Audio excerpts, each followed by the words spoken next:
Pride and Prejudice, by Jane Austen. Chapter 1. It is a truth universally acknowledged, that a single man in possession of a good fortune must be in want of a wife. However little known the feelings or views of such a man may be on his first entering a neighborhood, this truth is so well fixed in the minds of the surrounding families, that he is considered the rightful property of some one or other of their daughters. "My dear Mr. Bennet," said his lady to him one day, "have you heard that Netherfield Park is let at last?" Mr. Bennet replied that he had not. "But it is," returned she, "for Mrs. Long has just been here, and she told me all about it." Mr. Bennet made no answer. "Do you not want to know who has taken it?" cried his wife impatiently. "You want to tell me, and I have no objection to hearing it." This was invitation enough. "Why, my dear, you must know Mrs. Long says that Netherfield is taken by a young man of large fortune from the north of England, that he came down on Monday in a chaise and four to see the place, and was so much delighted with it, that he agreed with Mr. Morris immediately, that he is to take possession before Michaelmas, and some of his servants are to be in the house by the end of next week." "What is his name?" "Bingley."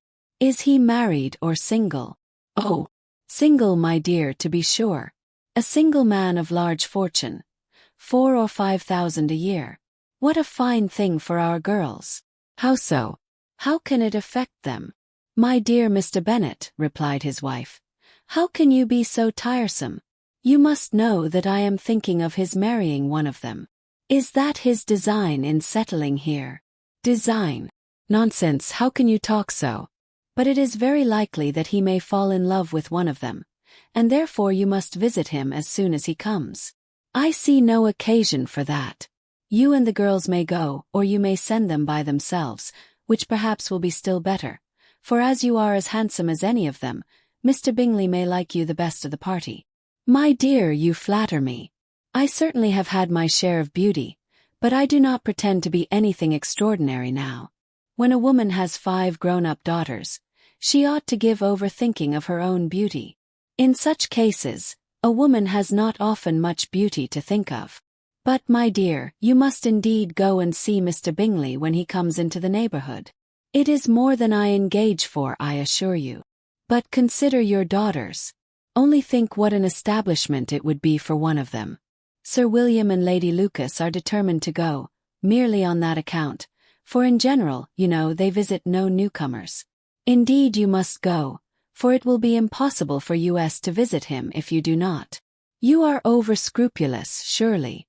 I dare say Mr. Bingley will be very glad to see you, and I will send a few lines by you to assure him of my hearty consent to his marrying whichever he chooses of the girls, though I must throw in a good word for my little Lizzie. I desire you will do no such thing. Lizzie is not a bit better than the others, and I am sure she is not half so handsome as Jane, nor half so good-humored as Lydia. But you are always giving her the preference." "They have none of them much to recommend them," replied he. "They are all silly and ignorant like other girls, but Lizzie has something more of quickness than her sisters." "Mr. Bennet, how can you abuse your own children in such a way? You take delight in vexing me. You have no compassion for my poor nerves." "You mistake me, my dear. I have a high respect for your nerves. They are my old friends. I have heard you mention them with consideration these last 20 years at least." Mr. Bennet was so odd a mixture of quick parts, sarcastic humor, reserve and caprice, that the experience of 23 years had been insufficient to make his wife understand his character. Her mind was less difficult to develop. She was a woman of mean understanding, little information, and uncertain temper. When she was discontented, she fancied herself nervous. The business of her life was to get her daughters married. Its solace was visiting and news. Chapter 2. Mr. Bennet was among the earliest of those who waited on Mr. Bingley. He had always intended to visit him, though to the last always assuring his wife that he should not go. Until the evening after the visit was paid she had no knowledge of it. It was then disclosed in the following manner. Observing his second daughter employed in trimming a hat, he suddenly addressed her with, "I hope Mr. Bingley will like it, Lizzie." "We are not in a way to know what Mr. Bingley likes," said her mother resentfully, "since we are not to visit." "But you forget, mamma," said Elizabeth, that we shall meet him at the assemblies, and that Mrs. Long promised to introduce him. I do not believe Mrs. Long will do any such thing. She has 2 nieces of her own. She is a selfish, hypocritical woman, and I have no opinion of her." "No more have I," said Mr. Bennet, "and I am glad to find that you do not depend on her serving you." Mrs. Bennet deigned not to make any reply, but, unable to contain herself, began scolding one of her daughters. "Don't keep coughing so, Kitty, for heaven's sake. Have a little compassion on my nerves. You tear them to pieces." "Kitty has no discretion in her coughs," said her father. "She times them ill." "I do not cough for my own amusement," replied Kitty fretfully. "When is your next ball to be, Lizzie?" "Tomorrow fortnight." "Aye, so it is," cried her mother, "and Mrs. Long does not come back till the day before, so it will be impossible for her to introduce him, for she will not know him herself. Then, my dear, you may have the advantage of your friend, and introduce Mr. Bingley to her." "Impossible, Mr. Bennet, impossible, when I am not acquainted with him myself. How can you be so teasing?" "I honor your circumspection. A fortnight's acquaintance is certainly very little.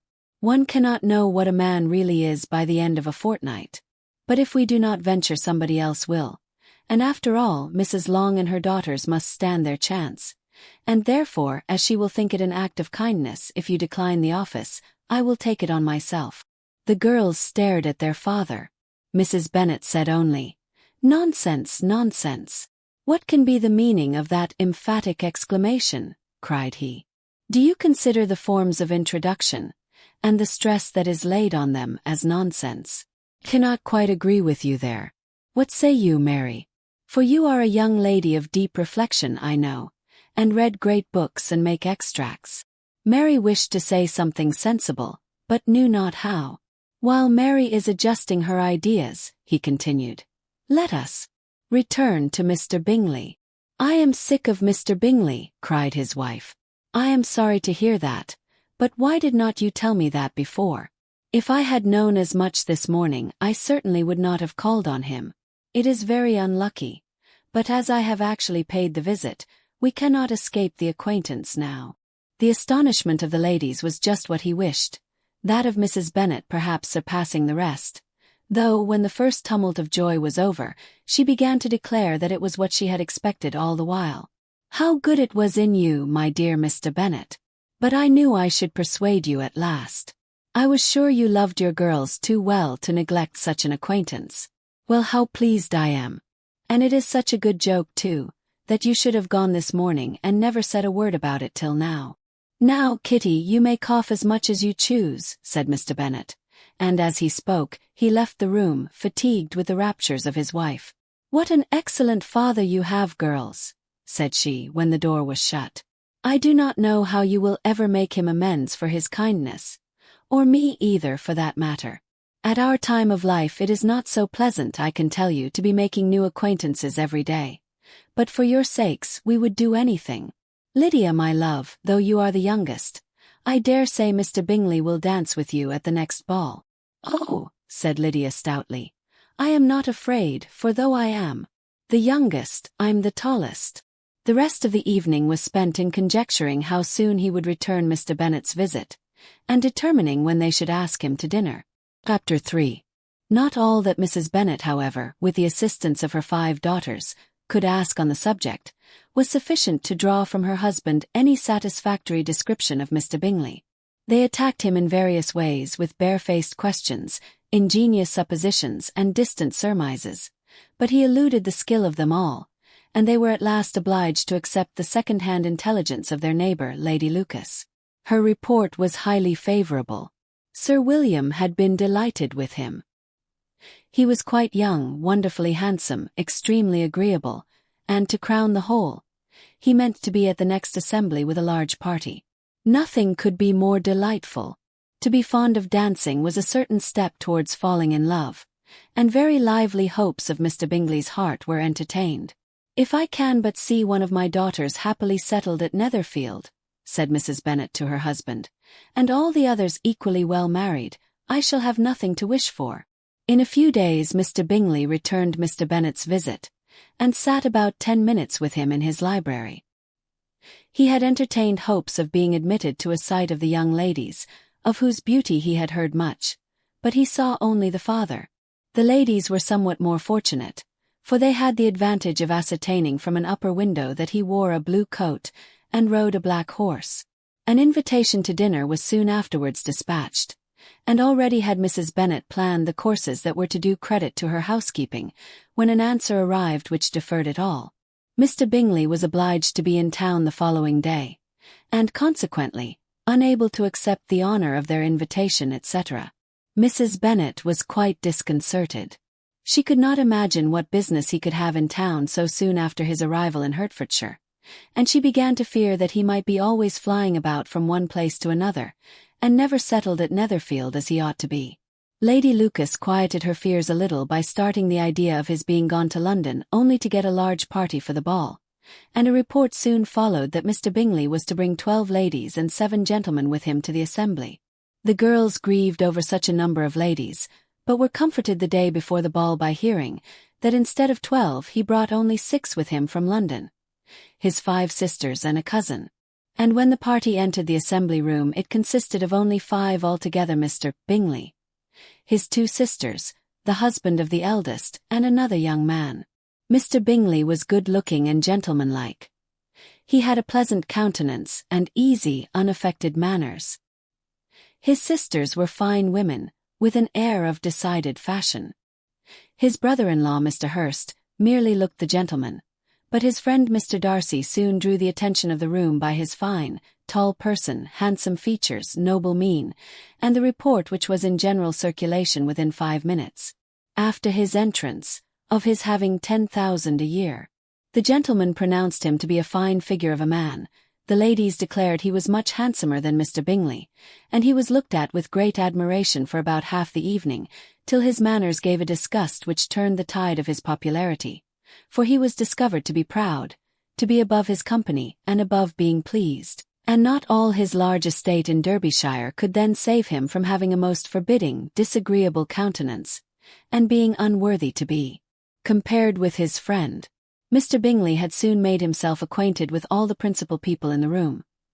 He was lively and unreserved, danced every dance, was angry that the ball closed so early, and talked of giving one himself at Netherfield. Such amiable qualities must speak for themselves. What a contrast between him and his friend! Mr. Darcy danced only once with Mrs. Hurst and once with Miss Bingley, declined being introduced to any other lady, and spent the rest of the evening in walking about the room, speaking occasionally to one of his own party. His character was decided. He was the proudest, most disagreeable man in the world, and everybody hoped that he would never come there again. Amongst the most violent against him was Mrs. Bennet, whose dislike of his general behavior was sharpened into particular resentment by his having slighted one of her daughters. Elizabeth Bennet had been obliged, by the scarcity of gentlemen, to sit down for 2 dances, and during part of that time, Mr. Darcy had been standing near enough for her to hear a conversation between him and Mr. Bingley, who came from the dance for a few minutes, to press his friend to join it.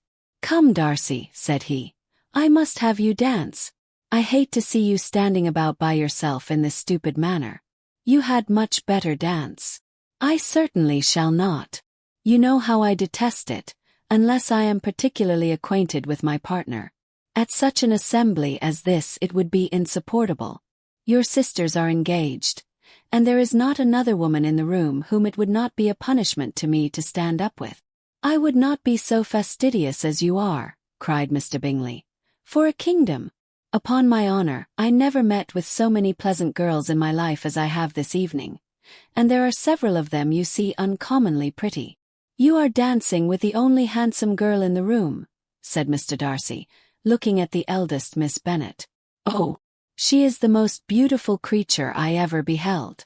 But there is one of her sisters sitting down just behind you, who is very pretty, and I dare say very agreeable. Do let me ask my partner to introduce you." "Which do you mean?" And turning round he looked for a moment at Elizabeth till catching her eye, he withdrew his own and coldly said, "She is tolerable, but not handsome enough to tempt me. I am in no humor at present to give consequence to young ladies who are slighted by other men." You had better return to your partner and enjoy her smiles, for you are wasting your time with me." Mr. Bingley followed his advice. Mr. Darcy walked off, and Elizabeth remained with no very cordial feelings toward him. She told the story, however, with great spirit among her friends, for she had a lively, playful disposition, which delighted in anything ridiculous.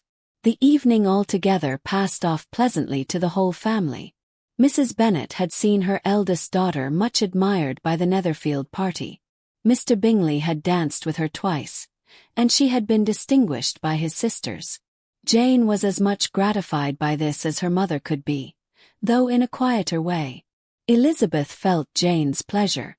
Mary had heard herself mentioned to Miss Bingley as the most accomplished girl in the neighbourhood, and Catherine and Lydia had been fortunate enough never to be without partners, which was all that they had yet learnt to care for at a ball.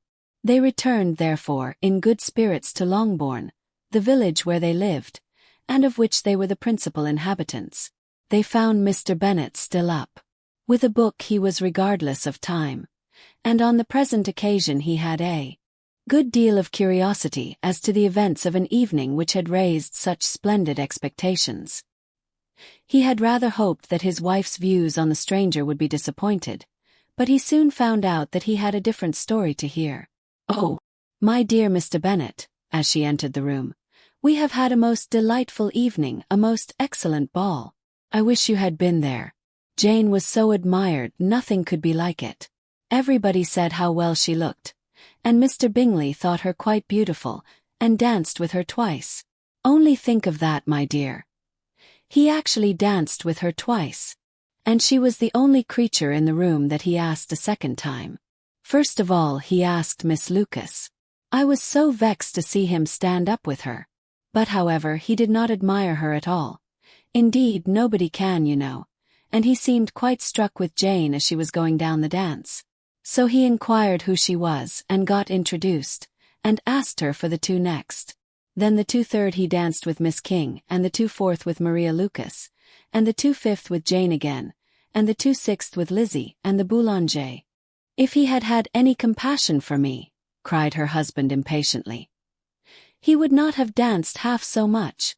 For God's sake, say no more of his partners. Oh, that he had sprained his ankle in the first place. Oh, my dear, I am quite delighted with him. He is so excessively handsome.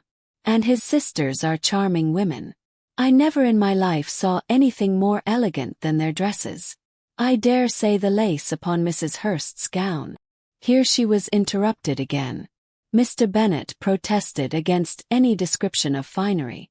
She was therefore obliged to seek another branch of the subject, and related, with much bitterness of spirit and some exaggeration, the shocking rudeness of Mr. Darcy. "But I can assure you," she added, "that Lizzie does not lose much by not suiting his fancy, for he is a most disagreeable, horrid man, not at all worth pleasing. So high and so conceited that there was no enduring him.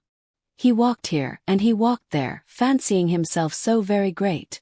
Not handsome enough to dance with. I wish you had been there, my dear, to have given him one of your set-downs. I quite detest the man." Chapter 4. When Jane and Elizabeth were alone, the former, who had been cautious in her praise of Mr. Bingley before, expressed to her sister just how very much she admired him. "He is just what a young man ought to be," said she. "Sensible, good-humoured, lively, and I never saw such happy manners, so much ease with such perfect good breeding." "He is also handsome," replied Elizabeth, "which a young man ought likewise to be, if he possibly can. His character is thereby complete. I was very much flattered by his asking me to dance a second time. I did not expect such a compliment. Did not you? I did for you. But that is one great difference between us. Compliments always take you by surprise, and me never. What could be more natural than his asking you again? He could not help seeing that you were about 5 times as pretty as every other woman in the room. No thanks to his gallantry for that. Well, he certainly is very agreeable, and I give you leave to like him. You have liked many a stupider person. Dear Lizzie! Oh, you are a great deal too apt, you know, to like people in general. You never see a fault in anybody. All the world are good and agreeable in your eyes. I never heard you speak ill of a human being in your life. I would not wish to be hasty in censuring anyone, but I always speak what I think. I know you do, and it is that which makes the wonder. With your good sense, to be so honestly blind to the follies and nonsense of others. Affectation of candor is common enough, one meets with it everywhere. But to be candid without ostentation or design to take the good of everybody's character and make it still better, and say nothing of the bad, belongs to you alone. And so you like this man's sisters too, do you? Their manners are not equal to his. Certainly not at first. But they are very pleasing women when you converse with them.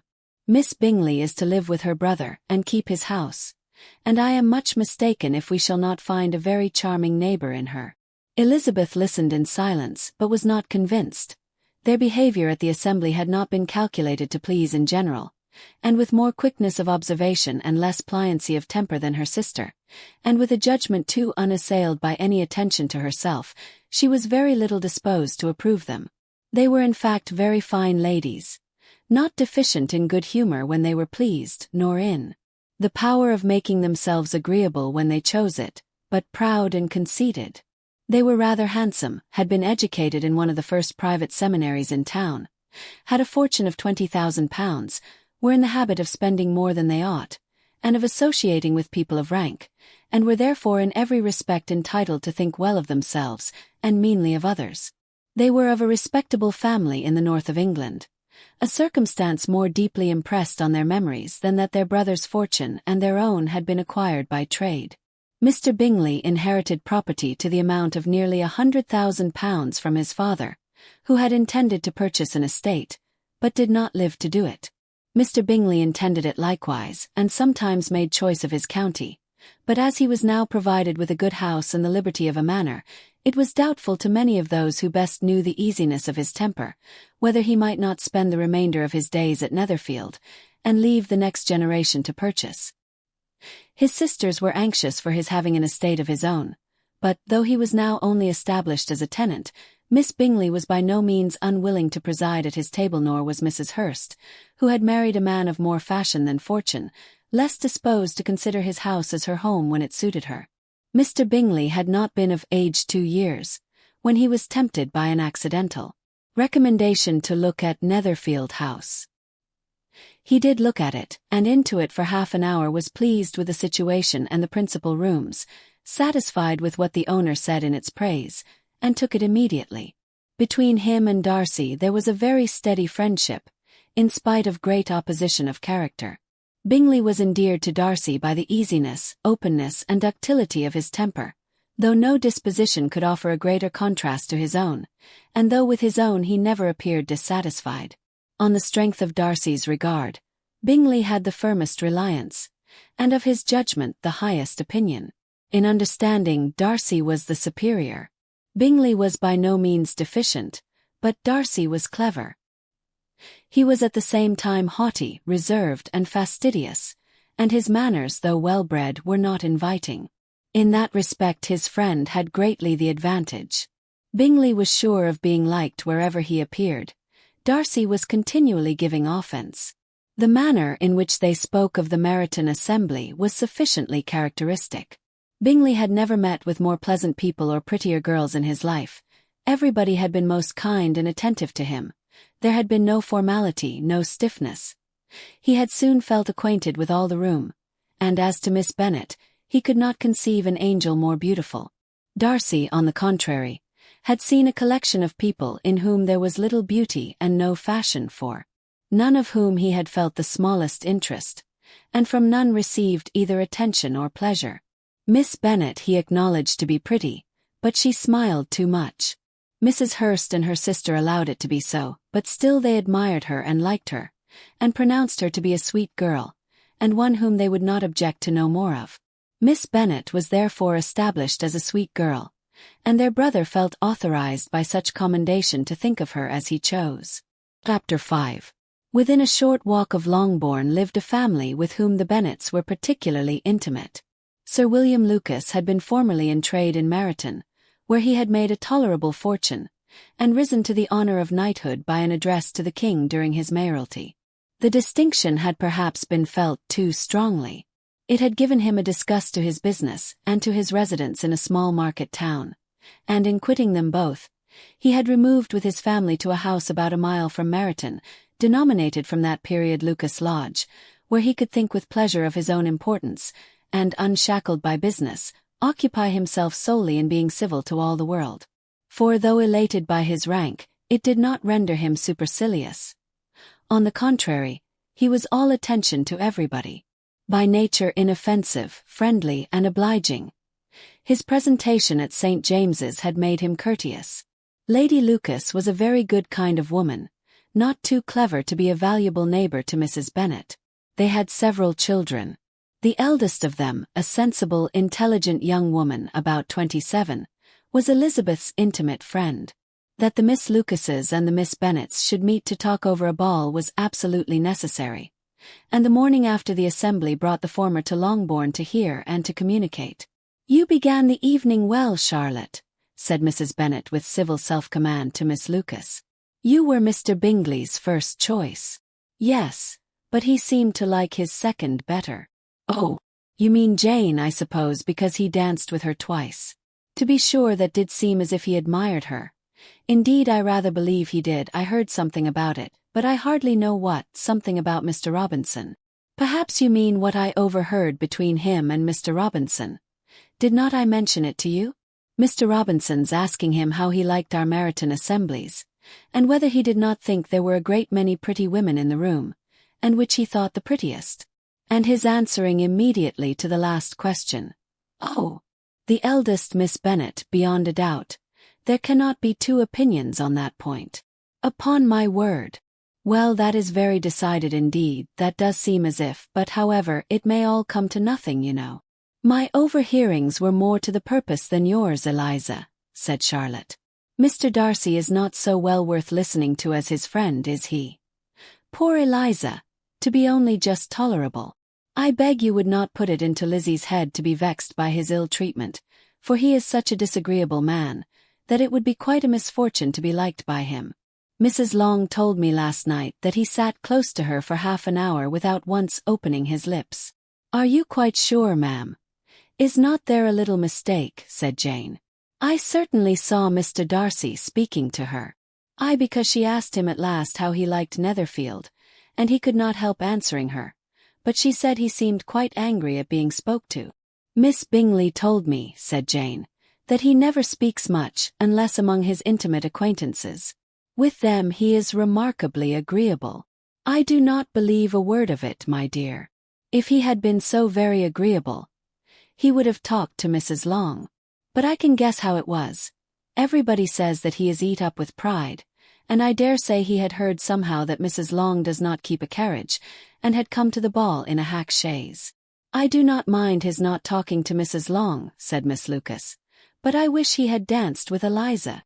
"Another time, Lizzie," said her mother. "I would not dance with him if I were you. I believe, ma'am, I may safely promise you never to dance with him." "His pride," said Miss Lucas, "does not offend me so much as pride often does, because there is an excuse for it. One cannot wonder that so very fine a young man, with family, fortune, everything in his favor, should think highly of himself. If I may so express it, he has a right to be proud." "That is very true," replied Elizabeth, "and I could easily forgive his pride if he had not mortified mine." "Pride," observed Mary, who piqued herself upon the solidity of her reflections, "is a very common failing, I believe. By all that I have ever read, I am convinced that it is very common indeed, that human nature is particularly prone to it, and that there are very few of us who do not cherish a feeling of self-complacency on the score of some quality or other, real or imaginary. Vanity and pride are different things, though the words are often used synonymously. A person may be proud without being vain. Pride relates more to our opinion of ourselves, vanity to what we would have others think of us." "If I were as rich as Mr. Darcy," cried a young Lucas who came with his sisters, "I should not care how proud I was. I would keep a pack of foxhounds, and drink a bottle of wine a day." "Then you would drink a great deal more than you ought," said Mrs. Bennet, "and if I were to see you at it, I should take away your bottle directly." The boy protested that she should not, She continued to declare that she would, and the argument ended only with the visit. Chapter 6. The ladies of Longbourn soon waited on those of Netherfield. The visit was soon returned in due form. Miss Bennet's pleasing manners grew on the goodwill of Mrs. Hurst and Miss Bingley, and though the mother was found to be intolerable, and the younger sisters not worth speaking to, a wish of being better acquainted with them was expressed towards the two eldest. By Jane, this attention was received with the greatest pleasure, but Elizabeth still saw superciliousness in their treatment of everybody, hardly excepting even her sister, and could not like them, though their kindness to Jane, such as it was, had a value as arising in all probability from the influence of their brother's admiration. It was generally evident whenever they met, that he did admire her, and to her it was equally evident that Jane was yielding to the preference which she had begun to entertain for him from the first, and was in a way to be very much in love. But she considered with pleasure that it was not likely to be discovered by the world in general, since Jane united, with great strength of feeling, a composure of temper and a uniform cheerfulness of manner which would guard her from the suspicions of the impertinent. She mentioned this to her friend Miss Lucas. "It may perhaps be pleasant," replied Charlotte, "to be able to impose on the public in such a case, but it is sometimes a disadvantage to be so very guarded. If a woman conceals her affection with the same skill from the object of it, she may lose the opportunity of fixing him, and it will then be but poor consolation to believe the world equally in the dark. There is so much of gratitude or vanity in almost every attachment, that it is not safe to leave any to itself. We can all begin freely, a slight preference is natural enough, but there are very few of us who have heart enough to be really in love without encouragement. In 9 cases out of 10, a woman had better show more affection than she feels. Bingley likes your sister undoubtedly, but he may never do more than like her, if she does not help him on. But she does help him on, as much as her nature will allow. If I can perceive her regard for him, he must be a simpleton indeed not to discover it too. Remember, Eliza, that he does not know Jane's disposition as you do. But if a woman is partial to a man, and does not endeavor to conceal it, he must find it out. Perhaps he must if he sees enough of her. But, though Bingley and Jane meet tolerably often, it is never for many hours together, and as they always see each other in large mixed parties, it is impossible that every moment should be employed in conversing together. Jane should therefore make the most of every half hour in which she can command his attention. When she is secure of him, there will be more leisure for falling in love as much as she chooses. "Your plan is a good one," replied Elizabeth, "where nothing is in question but the desire of being well married, and if I were determined to get a rich husband or any husband, I dare say I should adopt it. But these are not Jane's feelings. She is not acting by design. As yet, she cannot even be certain of the degree of her own regard nor of its reasonableness. She has known him only a fortnight. She danced 4 dances with him at Meryton. She saw him one morning at his own house, and has since dined with him in company 4 times. This is not quite enough to make her understand his character. Not as you represent it. Had she merely dined with him, she might only have discovered whether he had a good appetite, but you must remember that 4 evenings have also been spent together, and 4 evenings may do a great deal. Yes, these 4 evenings have enabled them to ascertain that they both like Vingt better than commerce, but with respect to any other leading characteristic, I do not imagine that much has been unfolded. "Well," said Charlotte, "I wish Jane success with all my heart, and if she were married to him tomorrow, I should think she had as good a chance of happiness as if she were to be studying his character for a 12-month. Happiness in marriage is entirely a matter of chance. If the dispositions of the parties are ever so well known to each other or ever so similar beforehand, it does not advance their felicity in the least. They always continue to grow sufficiently unlike afterwards to have their share of vexation, and it is better to know as little as possible of the defects of the person with whom you are to pass your life. You make me laugh, Charlotte, but it is not sound. You know it is not sound, and that you would never act in this way yourself." Occupied in observing Mr. Bingley's attentions to her sister, Elizabeth was far from suspecting that she was herself becoming an object of some interest in the eyes of his friend. Mr. Darcy had at first scarcely allowed her to be pretty. He had looked at her without admiration at the ball, and when they next met, He looked at her only to criticize. But no sooner had he made it clear to himself and his friends that she hardly had a good feature in her face, than he began to find it was rendered uncommonly intelligent by the beautiful expression of her dark eyes. To this discovery succeeded some others equally mortifying. Though he had detected with a critical eye more than one failure of perfect symmetry in her form, he was forced to acknowledge her figure to be light and pleasing, and in spite of his asserting that her manners were not those of the fashionable world, he was caught by their easy playfulness. Of this she was perfectly unaware. To her he was only the man who made himself agreeable nowhere, and who had not thought her handsome enough to dance with. He began to wish to know more of her, and as a step towards conversing with her himself, attended to her conversation with others. His doing so drew her notice. It was at Sir William Lucas's, where a large party were assembled. "What does Mr. Darcy mean," said she to Charlotte, "by listening to my conversation with Colonel Forster? That is a question which Mr. Darcy only can answer. But if he does it any more I shall certainly let him know that I see what he is about. He has a very satirical eye, and if I do not begin by being impertinent myself, I shall soon grow afraid of him." On his approaching them soon afterwards, though without seeming to have any intention of speaking, Miss Lucas defied her friend to mention such a subject to him, which immediately provoking Elizabeth to do it, she turned to him and said, "Did you not think, Mr. Darcy, that I expressed myself uncommonly well just now, when I was teasing Colonel Forster to give us a ball at Meryton?" "With great energy, but it is always a subject which makes a lady energetic. You are severe on us." "It will be her turn soon to be teased," said Miss Lucas. "I am going to open the instrument, Eliza, and you know what follows. You are a very strange creature by way of a friend, always wanting me to play and sing before anybody and everybody. If my vanity had taken a musical turn, you would have been invaluable, but as it is, I would really rather not sit down before those who must be in the habit of hearing the very best performers." On Miss Lucas's persevering, however, she added, "Very well, if it must be so, it must." And gravely glancing at Mr. Darcy, "There is a fine old saying, which everybody here is of course familiar with, 'Keep your breath to cool your porridge, and I shall keep mine to swell my song.'" Her performance was pleasing, though by no means capital. After a song or two, and before she could reply to the entreaties of several that she would sing again, she was eagerly succeeded at the instrument by her sister Mary, who having, in consequence of being the only plain one in the family, worked hard for knowledge and accomplishments, was always impatient for display.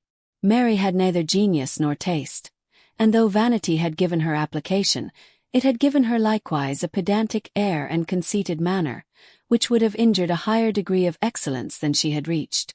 Elizabeth, easy and unaffected, had been listened to with much more pleasure, though not playing half so well, and Mary, at the end of a long concerto, was glad to purchase praise and gratitude by Scotch and Irish airs, at the request of her younger sisters, who, with some of the Lucases and 2 or 3 officers, joined eagerly in dancing at one end of the room. Mr. Darcy stood near them in silent indignation at such a mode of passing the evening, to the exclusion of all conversation, and was too much engrossed by his thoughts to perceive that Sir William Lucas was his neighbour, till Sir William thus began. "What a charming amusement for young people this is, Mr. Darcy. There is nothing like dancing after all. I consider it as one of the first refinements of polished society." "Certainly, sir. And it has the advantage also of being in vogue amongst the less polished societies of the world. Every savage can dance." Sir William only smiled. "Your friend performs delightfully," he continued after a pause on seeing Bingley join the group, "and I doubt not that you are an adept in the science yourself, Mr. Darcy. You saw me dance at Meryton, I believe, sir." "Yes, indeed, and received no inconsiderable pleasure from the sight." "Do you often dance at St. James's?" "Never, sir." "Do you not think it would be a proper compliment to the place?" "It is a compliment which I never pay to any place if I can avoid it." "You have a house in town, I conclude?" Mr. Darcy bowed. "I had once had some thought of fixing in town myself, for I am fond of superior society, but I did not feel quite certain that the air of London would agree with Lady Lucas." He paused in hopes of an answer, but his companion was not disposed to make any, and Elizabeth at that instant moving towards them. He was struck with the action of doing a very gallant thing, and called out to her, "My dear Miss Eliza, why are you not dancing? Mr. Darcy, you must allow me to present this young lady to you as a very desirable partner. You cannot refuse to dance, I am sure, when so much beauty is before you." And taking her hand, he would have given it to Mr. Darcy, who, though extremely surprised, was not unwilling to receive it, when she instantly drew back, and said with some discomposure to Sir William, "Indeed, sir, I have not the least intention of dancing. I entreat you not to suppose that I moved this way in order to beg for a partner." Mr. Darcy, with grave propriety, requested to be allowed the honor of her hand, but in vain. Elizabeth was determined, nor did Sir William at all shake her purpose by his attempt at persuasion. "You excel so much in the dance, Miss Eliza, that it is cruel to deny me the happiness of seeing you, and though this gentleman dislikes the amusement in general, he can have no objection, I am sure, to oblige us for 1/2 hour. "Mr. Darcy is all politeness," said Elizabeth, smiling. "He is indeed, but considering the inducement, my dear Miss Eliza, we cannot wonder at his complaisance, for who would object to such a partner?" Elizabeth looked archly and turned away. Her resistance had not injured her with the gentleman, and he was thinking of her with some complacency, when thus accosted by Miss Bingley. "I can guess the subject of your reverie." "I should imagine not. You are considering how insupportable it would be to pass many evenings in this manner in such society, and indeed I am quite of your opinion. I was never more annoyed. The insipidity, and yet the noise, the nothingness, and yet the self-importance of all those people. What would I give to hear your strictures on them? Your conjecture is totally wrong, I assure you. My mind was more agreeably engaged. I have been meditating on the very great pleasure which a pair of fine eyes in the face of a pretty woman can bestow." Miss Bingley immediately fixed her eyes on his face, and desired he would tell her what lady had the credit of inspiring such reflections. Mr. Darcy replied with great intrepidity, "Miss Elizabeth Bennet." "Miss Elizabeth Bennet," repeated Miss Bingley. "I am all astonishment. How long has she been such a favourite? And pray, when am I to wish you joy?" "That is exactly the question which I expected you to ask. A lady's imagination is very rapid. It jumps from admiration to love, from love to matrimony, in a moment. I knew you would be wishing me joy. Nay, if you are serious about it, I shall consider the matter is absolutely settled. You will be having a charming mother-in-law indeed. And of course she will always be at Pemberley with you." He listened to her with perfect indifference while she chose to entertain herself in this manner, and as his composure convinced her that all was safe, her wit flowed long. Chapter 7. Mr. Bennet's property consisted almost entirely in an estate of 2,000 a year, which, unfortunately for his daughters, was entailed in default of heirs male on a distant relation, and their mother's fortune, though ample for her situation in life, could but ill supply the deficiency of his. Her father had been an attorney in Meryton, and had left her £4,000. She had a sister married to a Mr. Phillips, who had been a clerk to their father and succeeded him in the business, and a brother settled in London in a respectable line of trade. The village of Longbourn was only 1 mile from Meryton, a most convenient distance for the young ladies, who were usually tempted thither 3 or 4 times a week, to pay their duty to their aunt and to a milliner's shop just over the way. The 2 youngest of the family, Catherine and Lydia, were particularly frequent in these attentions. Their minds were more vacant than their sisters', and when nothing better offered, a walk to Meryton was necessary to amuse their morning hours and furnish conversation for the evening. And however bare of news the country in general might be, they always contrived to learn some from their aunt. At present, indeed, they were well supplied both with news and happiness by the recent arrival of a militia regiment in the neighbourhood. It was to remain the whole winter, and Meryton was the headquarters. Their visits to Mrs. Phillips were now productive of the most interesting intelligence. Every day added something to their knowledge of the officers' names and connections. Their lodgings were not long a secret, and at length they began to know the officers themselves. Mr. Phillips visited them all, and this opened to his nieces a store of felicity unknown before. They could talk of nothing but officers, and Mr. Bingley's large fortune, the mention of which gave animation to their mother, was worthless in their eyes when opposed to the regimentals of an ensign.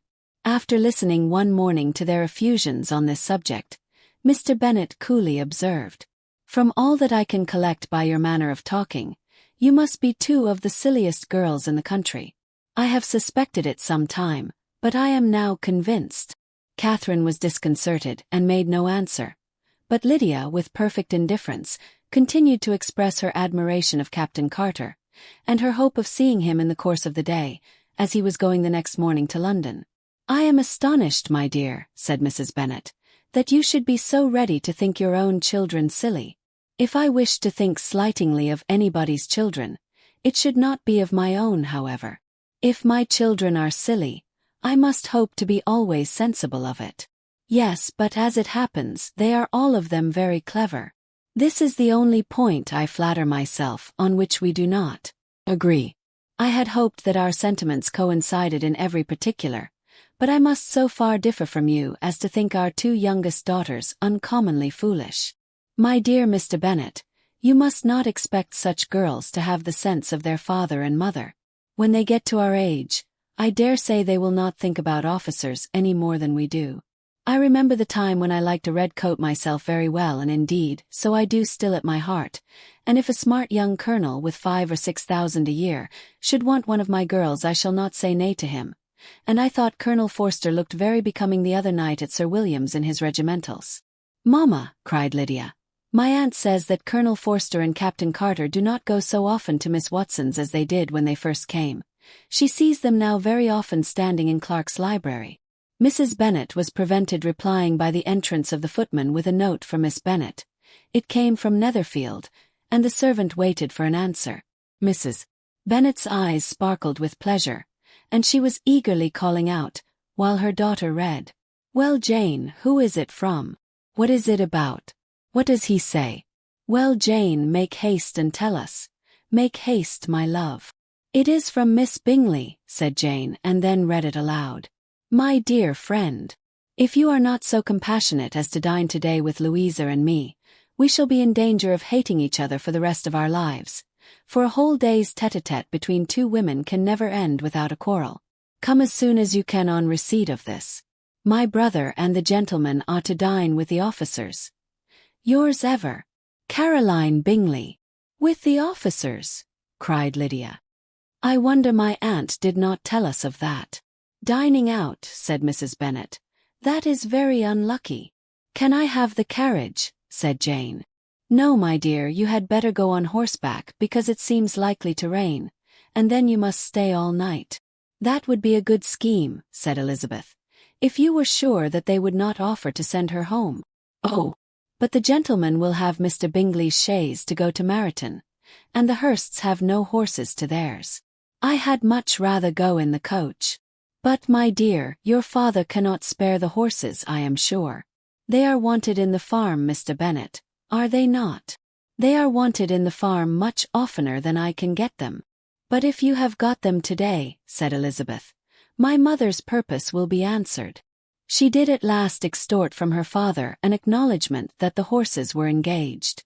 Jane was therefore obliged to go on horseback, and her mother attended her to the door with many cheerful prognostics of a bad day.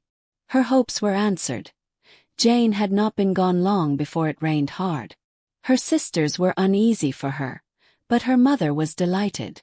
The rain continued the whole evening without intermission. Jane certainly could not come back.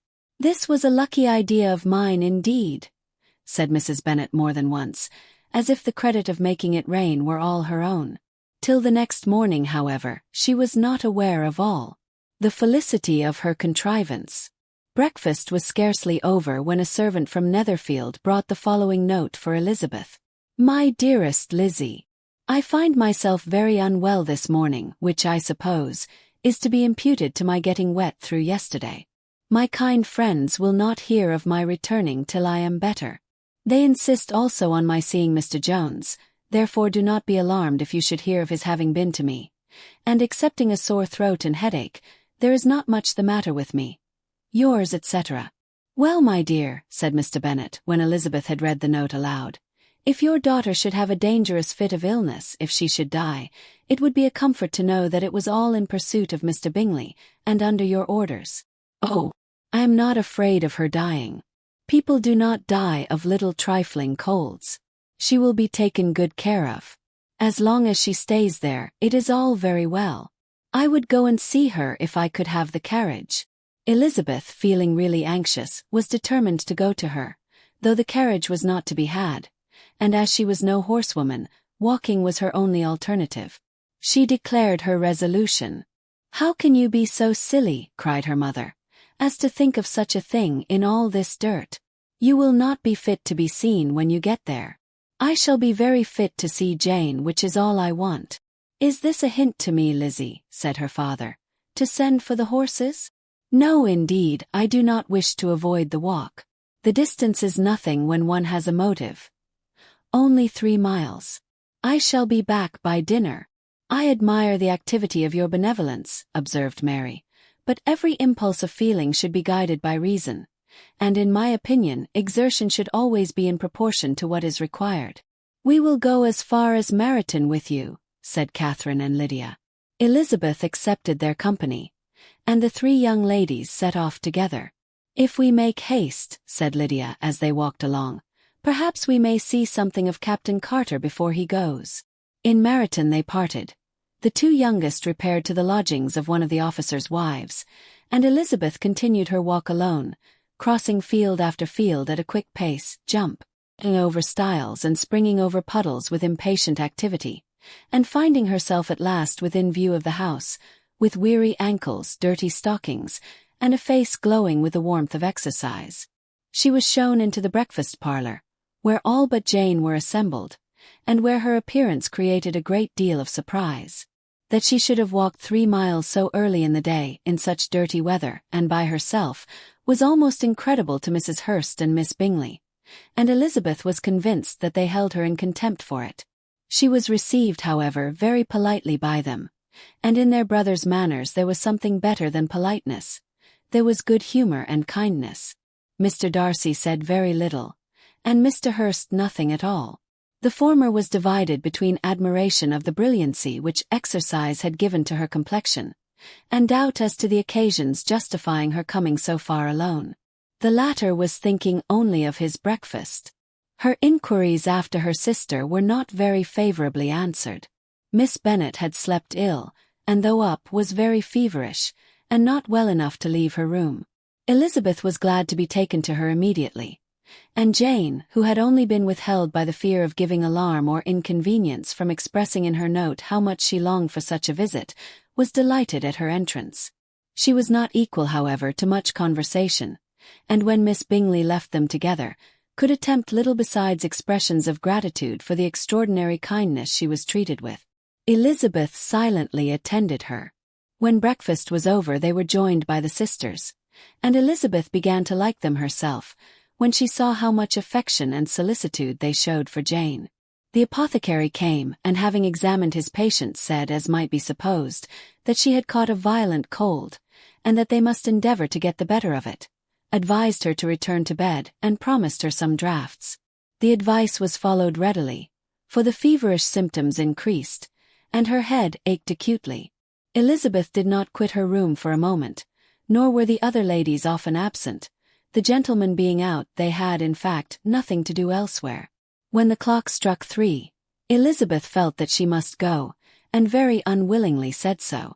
Miss Bingley offered her the carriage, and she only wanted a little pressing to accept it, when Jane testified such concern in parting with her, that Miss Bingley was obliged to convert the offer of the chaise to an invitation to remain at Netherfield for the present. Elizabeth most thankfully consented, and a servant was dispatched to Longbourn to acquaint the family with her stay and bring back a supply of clothes. Chapter 8. At 5 o'clock the 2 ladies retired to dress, and at 6:30 Elizabeth was summoned to dinner. To the civil inquiries which then poured in, and amongst which she had the pleasure of distinguishing the much superior solicitude of Mr. Bingley's, she could not make a very favourable answer. Jane was by no means better. The sisters, on hearing this, repeated 3 or 4 times how much they were grieved, how shocking it was to have a bad cold, and how excessively they disliked being ill themselves, and then thought no more of the matter, and their indifference towards Jane when not immediately before them restored Elizabeth to the enjoyment of all her former dislike. Their brother, indeed, was the only one of the party whom she could regard with any complacency. His anxiety for Jane was evident, and his attentions to herself most pleasing, and they prevented her feeling herself so much an intruder as she believed she was considered by the others. She had very little notice from any but him. Miss Bingley was engrossed by Mr. Darcy, her sister scarcely less so, and as for Mr. Hurst, by whom Elizabeth sat, he was an indolent man, who lived only to eat, drink, and play at cards, who, when he found her to prefer a plain dish to a ragout, had nothing to say to her. When dinner was over, she returned directly to Jane, and Miss Bingley began abusing her as soon as she was out of the room. Her manners were pronounced to be very bad indeed, a mixture of pride and impertinence. She had no conversation, no style, no beauty. Mrs. Hurst thought the same, and added, "She has nothing, in short, to recommend her, but being an excellent walker. I shall never forget her appearance this morning. She really looked almost wild." "She did indeed, Louisa. I could hardly keep my countenance. Very nonsensical to come at all. Why must they be scampering about the country? Because her sister had a cold. Her hair so untidy, so blowsy. Yes, and her petticoat. I hope you saw her petticoat, 6 inches deep in mud, I am absolutely certain, and the gown which had been let down to hide it not doing its office." "Your picture may be very exact, Louisa," said Bingley, "but this was all lost upon me. I thought Miss Elizabeth Bennet looked remarkably well when she came into the room this morning. Her dirty petticoat quite escaped my notice." "You observed it, Mr. Darcy, I am sure," said Miss Bingley, "and I am inclined to think that you would not wish to see your sister make such an exhibition." "Certainly not. To walk 3 miles or 4 miles or 5 miles or whatever it is, above her ankles in dirt, and alone, quite alone. What could she mean by it? It seems to me to show an abominable sort of conceited independence, a most country town indifference to decorum. It shows an affection for her sister that is very pleasing," said Bingley. "I am afraid, Mr. Darcy," observed Miss Bingley in a half-whisper, "that this adventure has rather affected your admiration of her fine eyes." "Not at all," he replied. "They were brightened by the exercise." A short pause followed this speech, and Mrs. Hurst began again. "I have excessive regard for Miss Jane Bennet. She is really a very sweet girl, and I wish with all my heart she were well settled. But with such a father and mother and such low connections, I am afraid there is no chance of it. I think I have heard you say that their uncle is an attorney on Meryton." "Yes, and they have another who lives somewhere near Cheapside." "That is capital," added her sister, and they both laughed heartily. "If they had uncles enough to fill all Cheapside," cried Bingley, "it would not make them one jot less agreeable. But it must very materially lessen their chance of marrying men of any consideration in the world," replied Darcy. To this speech Bingley made no answer, but his sisters gave it their hearty assent, and indulged their mirth for some time at the expense of their dear friend's vulgar relations. With a renewal of tenderness, however, they returned to her room on leaving the dining-parlour, and sat with her till summoned to coffee. She was still very poorly, and Elizabeth would not quit her at all, till late in the evening, when she had the comfort of seeing her sleep, and when it seemed to her rather right than pleasant that she should go downstairs herself. On entering the drawing-room she found the whole party at loo, and was immediately invited to join them, but suspecting them to be playing high she declined it, and making her sister the excuse, said she would amuse herself for the short time she could stay below with a book. Mr. Hurst looked at her with astonishment.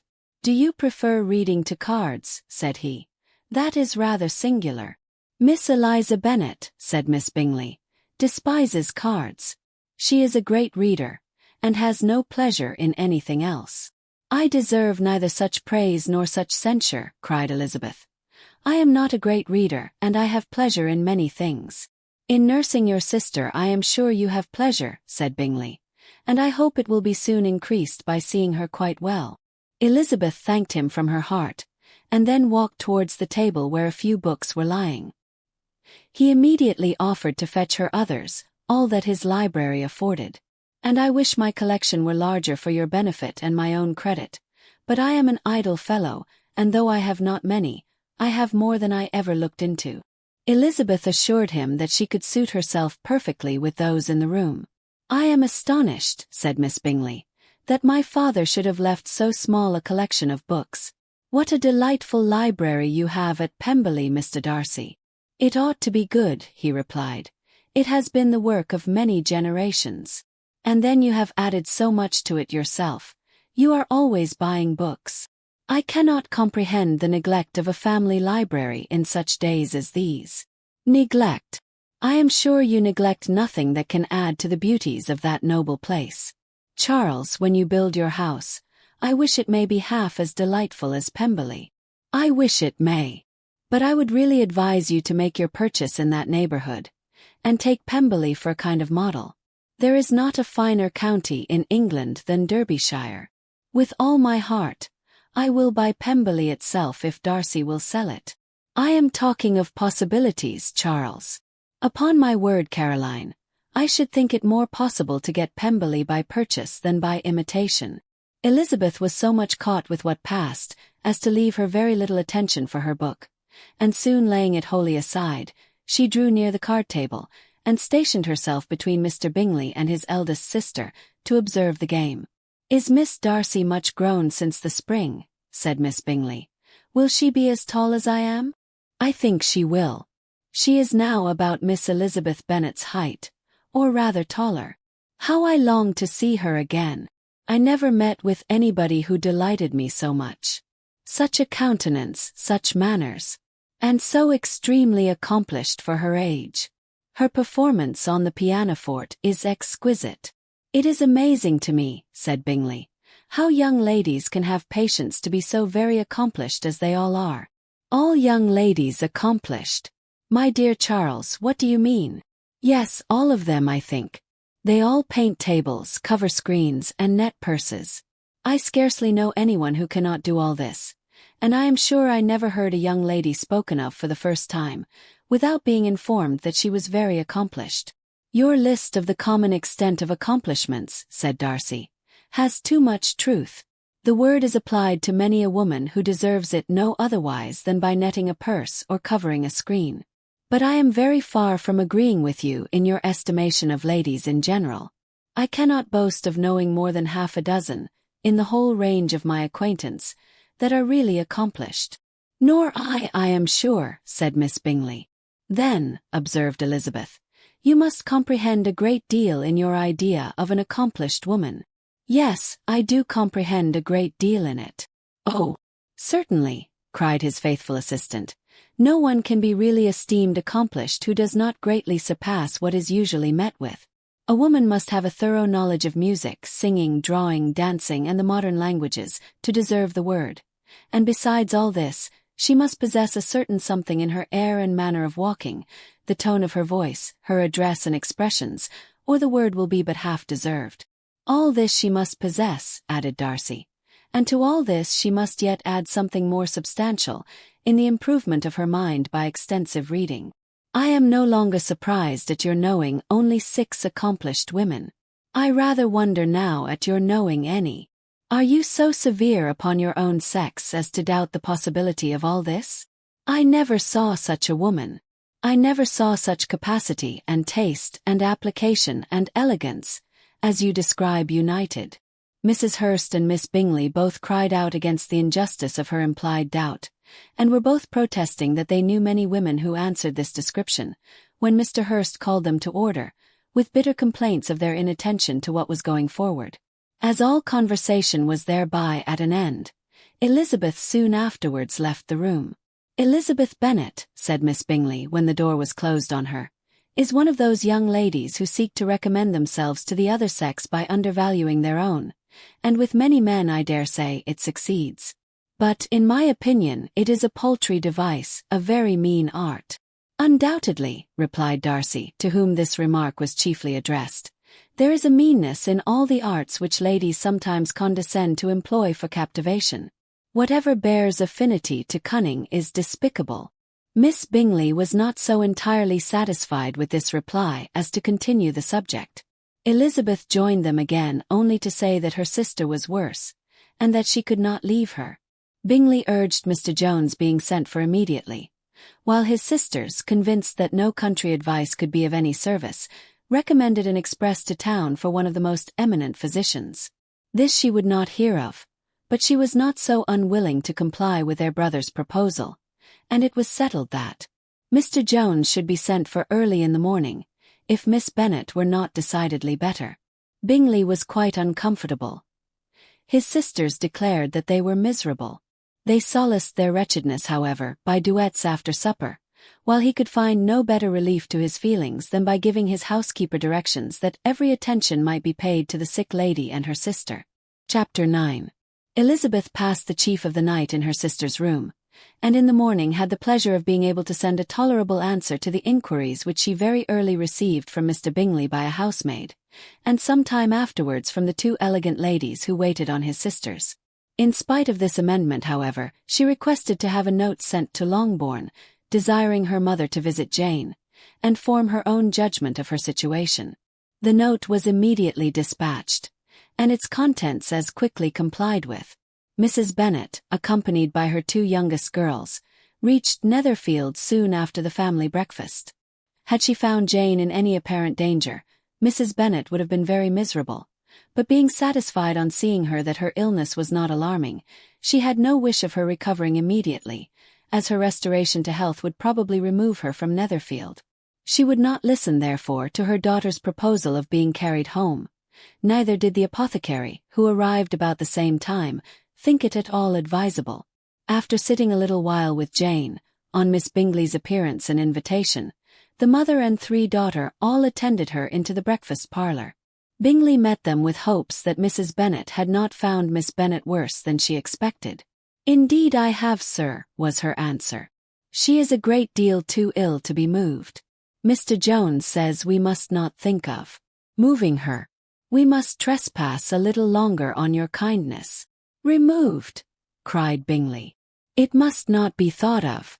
My sister, I am sure, will not hear of her removal." "You may depend upon it, madam," said Miss Bingley with cold civility, "that Miss Bennet will receive every possible attention while she remains with us." Mrs. Bennet was profuse in her acknowledgments.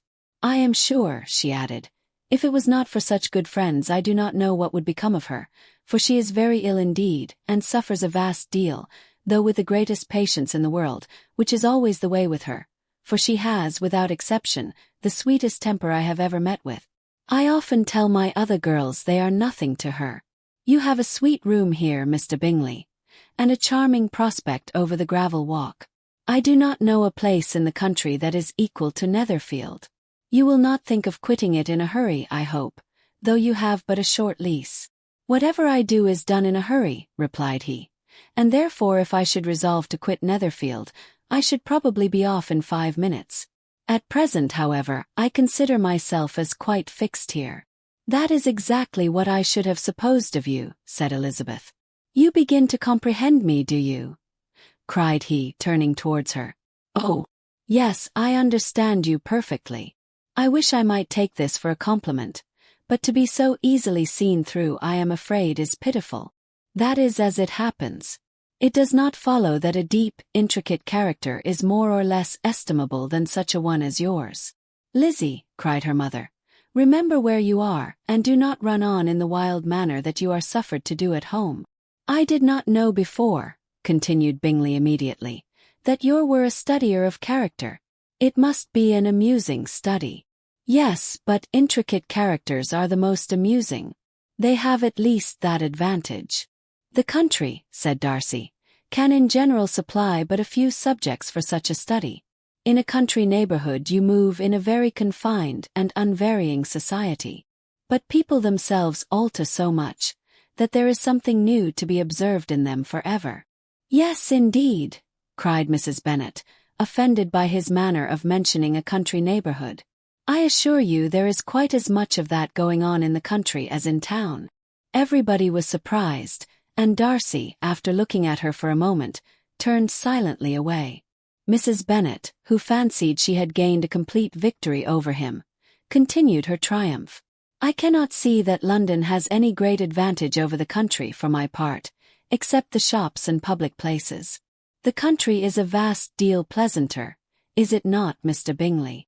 When I am in the country, he replied, I never wish to leave it, and when I am in town it is pretty much the same. They have each their advantages, and I can be equally happy in either. That is because you have the right disposition. But that gentleman, looking at Darcy, seemed to think the country was nothing at all. Indeed, mamma, you are mistaken, said Elizabeth, blushing for her mother. You quite mistook Mr. Darcy. He only meant that there was not such a variety of people to be met with in the country as in the town, which you must acknowledge to be true. Certainly, my dear, nobody said there were. But as to not meeting with many people in this neighborhood, I believe there are few neighborhoods larger. I know we dine with 24 families. Nothing but concern for Elizabeth could enable Bingley to keep his countenance. His sister was less delicate, and directed her eyes towards Mr. Darcy with a very expressive smile. Elizabeth, for the sake of saying something that might turn her mother's thoughts, now asked her if Charlotte Lucas had been at Longbourn since her coming away. Yes, she called yesterday with her father. What an agreeable man Sir William is, Mr. Bingley, is not he? So much the man of fashion. So genteel and easy. He had always something to say to everybody. That is my idea of good breeding. And those persons who fancy themselves very important, and never open their mouths, quite mistake the matter. Did Charlotte dine with you? No, she would go home. I fancy she was wanted about the mince pies. For my part, Mr. Bingley, I always keep servants that can do their own work. My daughters are brought up very differently. But everybody is to judge for themselves. And the Lucases are a very good sort of girls, I assure you. It is a pity they are not handsome. Not that I think Charlotte so very plain, but then she is our particular friend. She seems a very pleasant young woman. Oh, dear, yes. But you must own she is very plain. Lady Lucas herself has often said so, and envied me Jane's beauty. I do not like to boast of my own child, but to be sure, Jane one does not often see anybody better looking. It is what everybody says. I do not trust my own partiality. When she was only 15, there was a man at my brother Gardiner's in town so much in love with her that my sister-in-law was sure he would make her an offer before we came away. But however he did not. Perhaps he thought her too young. However, he wrote some verses on her, and very pretty they were. And so ended his affection, said Elizabeth impatiently. There has been many a one, I fancy, overcome in the same way. I wonder who first discovered the efficacy of poetry in driving away love. I have been used to consider poetry as the food of love, said Darcy. Of a fine, stout, healthy love it may. Everything nourishes what is strong already. But if it be only a slight, thin sort of inclination, I am convinced that one good sonnet will starve it entirely away. Darcy only smiled, and the general pause which ensued made Elizabeth tremble lest her mother should be exposing herself again. She longed to speak, but could think of nothing to say. And after a short silence Mrs. Bennet began repeating her thanks to Mr. Bingley for his kindness to Jane, with an apology for troubling him also with Lizzie. Mr. Bingley was unaffectedly civil in his answer, and forced his younger sister to be civil also, and say what the occasion required. She performed her part indeed without much graciousness, but Mrs. Bennet was satisfied, and soon afterwards ordered her carriage. Upon this signal, the youngest of her daughters put herself forward. The two girls had been whispering to each other during the whole visit, and the result of it was that the youngest should tax Mr. Bingley with having promised on his first coming into the country to give a ball at Netherfield. Lydia was a stout, well-grown girl of 15, with a fine complexion and good-humored countenance, a favorite with her mother, whose affection had brought her into public at an early age. She had high animal spirits, and a sort of natural self-consequence, which the attention of the officers, to whom her uncle's good dinners, and her own easy manners recommended her, had increased into assurance. She was very equal, therefore, to address Mr. Bingley on the subject of the ball, and abruptly reminded him of his promise, adding that it would be the most shameful thing in the world if he did not keep it. His answer to this sudden attack was delightful to their mother's ear. "I am perfectly ready, I assure you, to keep my engagement, and when your sister is recovered you shall, if you please, name the very day of the ball. But you would not wish to be dancing when she is ill." Lydia declared herself satisfied. "Oh, yes, it would be much better to wait till Jane was well, and by that time most likely Captain Carter would be at Meryton again. And when you have given your ball," she added, "I shall insist on their giving one also. I shall tell Colonel Forster it will be quite a shame if he does not." Mrs. Bennet and her daughters then departed, and Elizabeth returned instantly to Jane, leaving her own and her relations' behaviour to the remarks of the two ladies and Mr. Darcy, the latter of whom, however, could not be prevailed on to join in their censure of her, in spite of all Miss Bingley's witticisms on fine eyes. Chapter 10. The day passed much as the day before had done.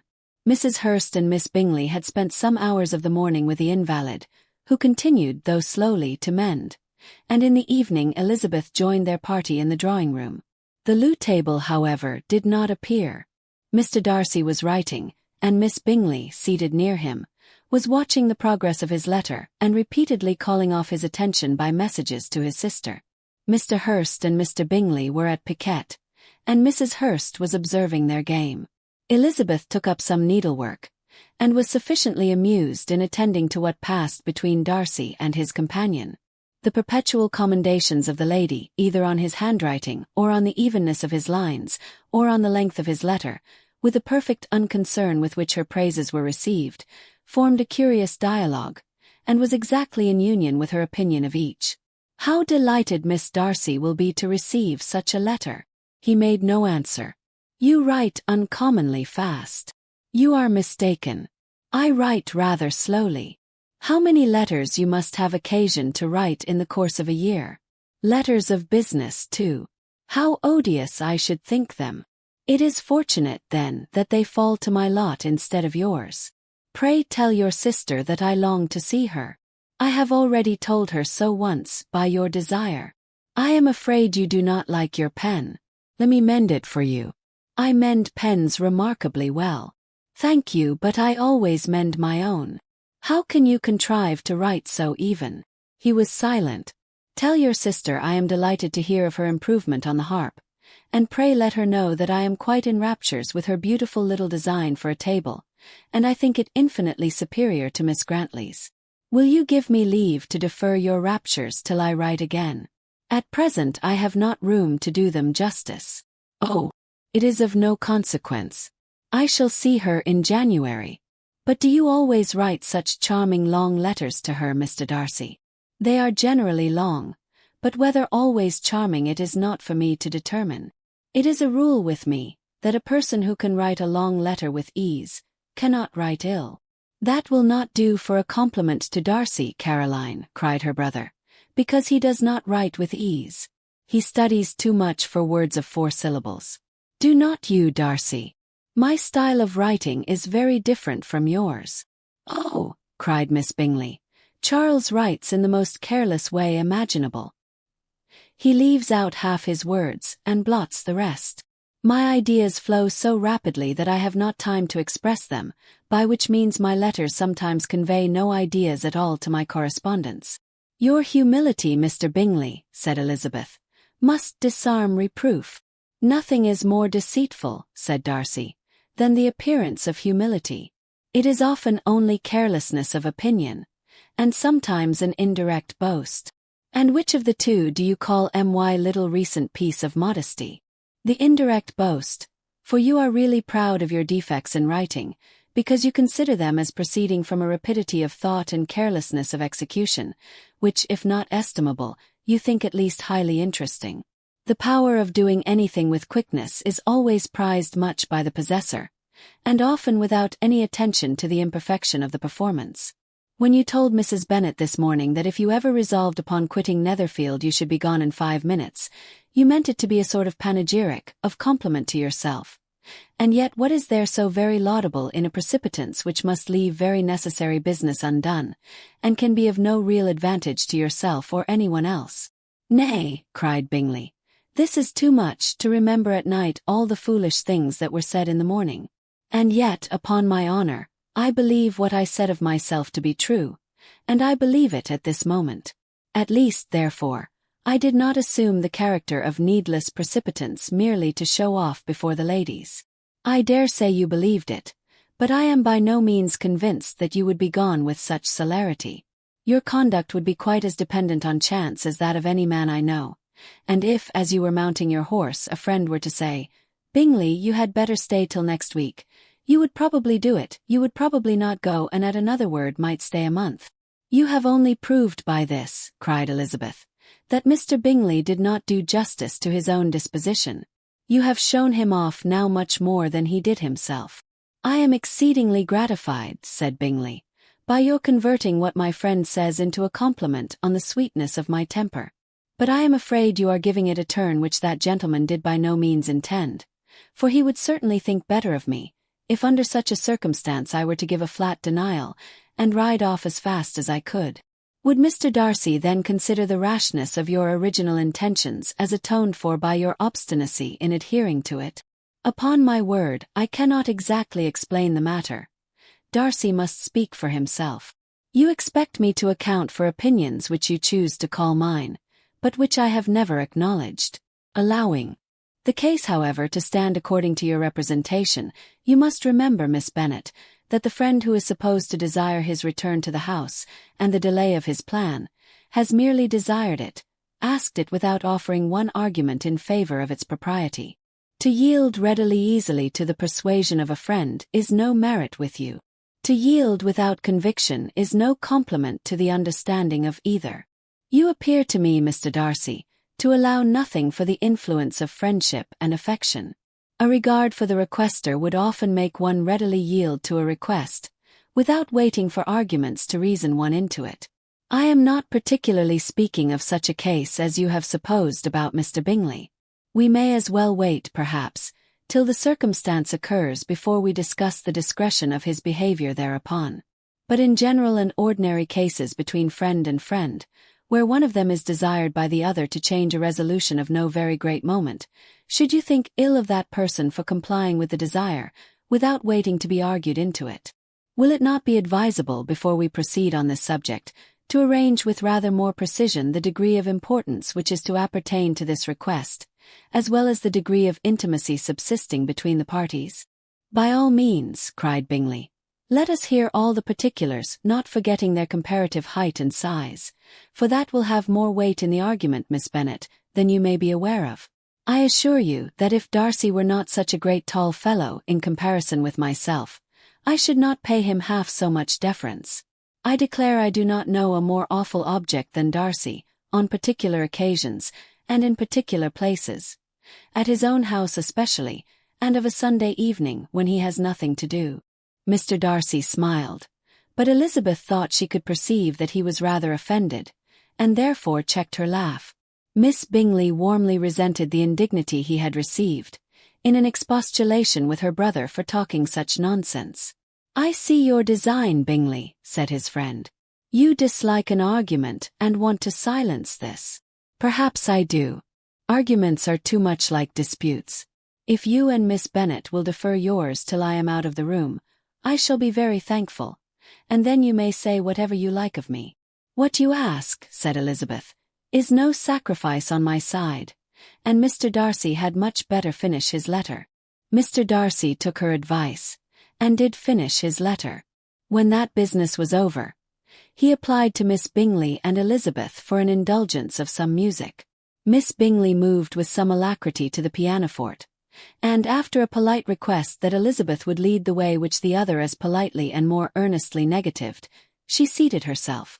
Mrs. Hurst sang with her sister, and while they were thus employed, Elizabeth could not help observing, as she turned over some music books that lay on the instrument, how frequently Mr. Darcy's eyes were fixed on her. She hardly knew how to suppose that she could be an object of admiration to so great a man, and yet that he should look at her because he disliked her, was still more strange. She could only imagine, however, at last that she drew his notice because there was something more wrong and reprehensible, according to his ideas of right, than in any other person present. The supposition did not pain her. She liked him too little to care for his approbation. After playing some Italian songs, Miss Bingley varied the charm by a lively Scotch air, and soon afterwards Mr. Darcy, drawing near Elizabeth, said to her, "Do not you feel a great inclination, Miss Bennet, to seize such an opportunity of dancing a reel?" She smiled but made no answer. He repeated the question with some surprise at her silence. "Oh," said she, "I heard you before, but I could not immediately determine what to say in reply. You wanted me, I know, to say yes, that you might have the pleasure of despising my taste. But I always delight in overthrowing those kind of schemes, and cheating a person of their premeditated contempt. I have therefore made up my mind to tell you that I do not want to dance a reel at all, and now despise me if you dare." "Indeed I do not dare." Elizabeth, having rather expected to affront him, was amazed at his gallantry, but there was a mixture of sweetness and archness in her manner which made it difficult for her to affront anybody, and Darcy had never been so bewitched by any woman as he was by her. He really believed that were it not for the inferiority of her connections, he should be in some danger.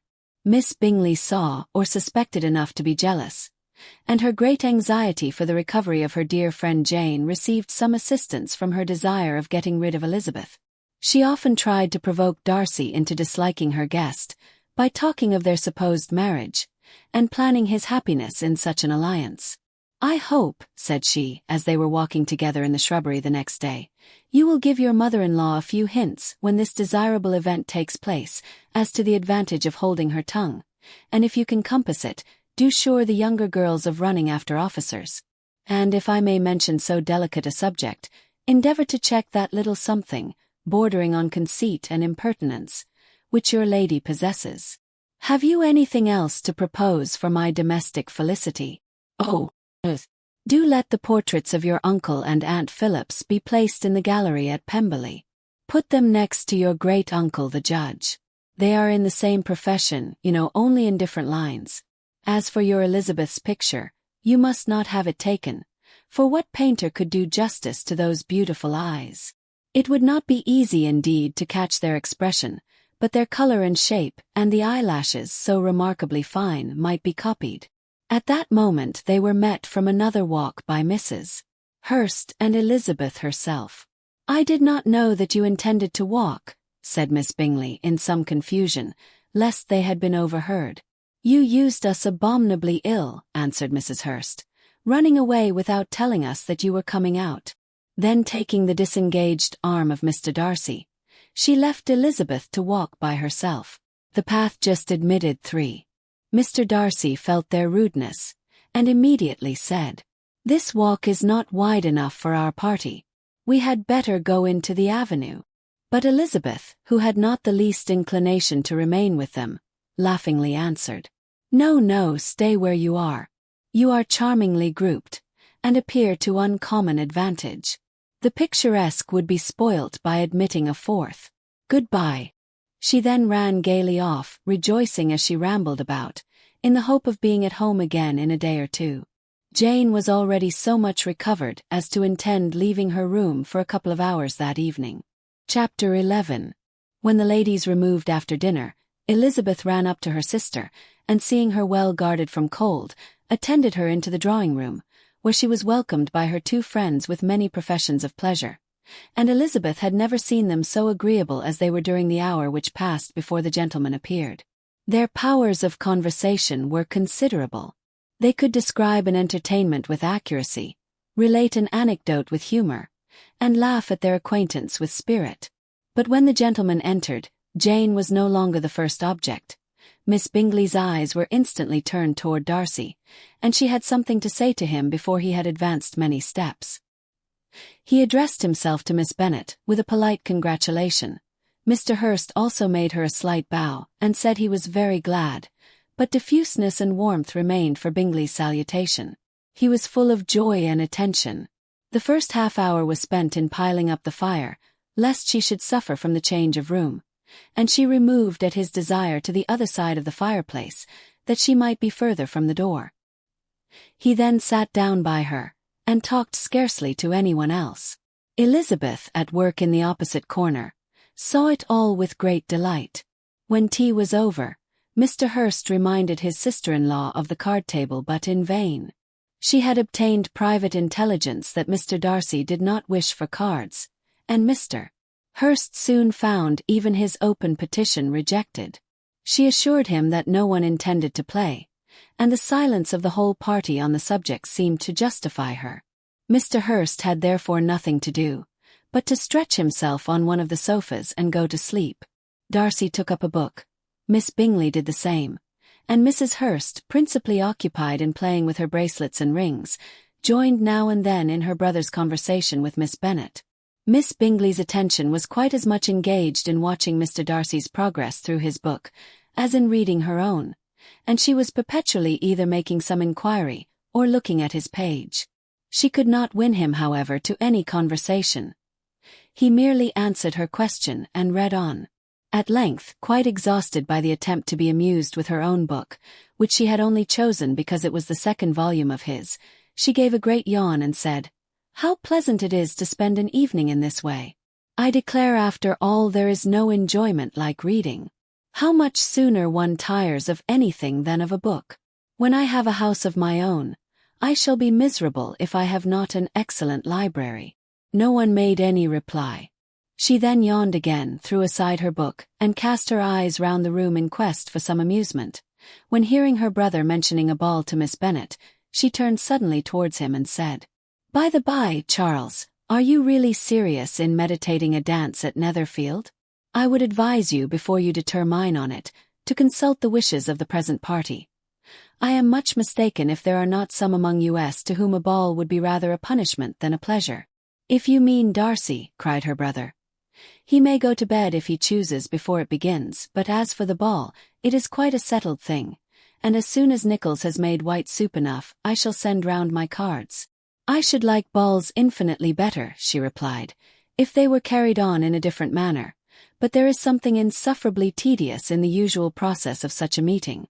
It would surely be much more rational if conversation instead of dancing were made the order of the day." "Much more rational, my dear Caroline, I dare say, but it would not be near so much like a ball." Miss Bingley made no answer, and soon afterwards she got up and walked about the room. Her figure was elegant and she walked well, but Darcy, at whom it was all aimed, was still inflexibly studious. In the desperation of her feelings, she resolved on one effort more, and turning to Elizabeth said, "Miss Eliza Bennet, let me persuade you to follow my example, and take a turn about the room. I assure you it is very refreshing after sitting so long in one attitude." Elizabeth was surprised, but agreed to it immediately. Miss Bingley succeeded no less in the real object of her civility. Mr. Darcy looked up. He was as much awake to the novelty of attention in that quarter as Elizabeth herself could be, and unconsciously closed his book. He was directly invited to join their party, but he declined it, observing that he could imagine but two motives for their choosing to walk up and down the room together, with either of which motives his joining them would interfere. What could he mean?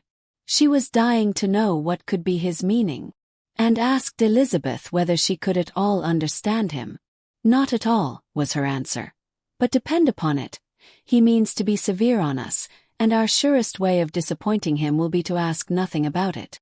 Miss Bingley, however, was incapable of disappointing Mr. Darcy in anything, and persevered therefore in requiring an explanation of his two motives.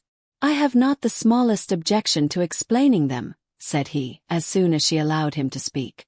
"You either choose this method of passing the evening because you are in each other's confidence, and have secret affairs to discuss, or because you are conscious that your figures appear to the greatest advantage in walking. If the first, I would be completely in your way, and if the second, I can admire you much better as I sit by the fire." "Oh, shocking!" cried Miss Bingley. "I never heard anything so abominable. How shall we punish him for such a speech?" "Nothing so easy if you have but the inclination," said Elizabeth. "We can all plague and punish one another. Tease him, laugh at him. Intimate as you are, you must know how it is to be done. But upon my honor I do not. I do assure you that my intimacy has not yet taught me that. 'Tis calmness of manner and presence of mind. No feel he may defy us there. And as to laughter, we will not expose ourselves, if you please, by attempting to laugh without a subject. Mr. Darcy may hug himself. Mr. Darcy is not to be laughed at, cried Elizabeth. That is an uncommon advantage, and uncommon I hope it will continue, for it would be a great loss to me to have many such acquaintances. I dearly love a laugh. Miss Bingley, said he, has given me more credit than can be. The wisest and the best of men, nay, the wisest and best of their actions, may be rendered ridiculous by a person whose first object in life is a joke. Certainly, replied Elizabeth, there are such people, but I hope I am not one of them. I hope I never ridicule what is wise and good. Follies and nonsense, whims and inconsistencies, do divert me, I own, and I laugh at them whenever I can. But these, I suppose, are precisely what you are without. Perhaps that is not possible for anyone. But it has been the study of my life to avoid those weaknesses which often expose a strong understanding to ridicule, such as vanity and pride. Yes, vanity is a weakness indeed. But pride, where there is a real superiority of mind, pride will be always under good regulation. Elizabeth turned away to hide a smile. Your examination of Mr. Darcy is over, I presume, said Miss Bingley. And pray what is the result? I am perfectly convinced by it that Mr. Darcy has no defect. He owns it himself without disguise. No, said Darcy, I have made no such pretension. I have faults enough, but they are not, I hope, of understanding. My temper I dare not vouch for. It is, I believe, too little yielding, certainly too little for the convenience of the world.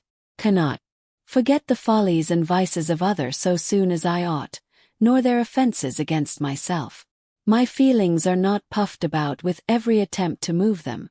My temper would perhaps be called resentful.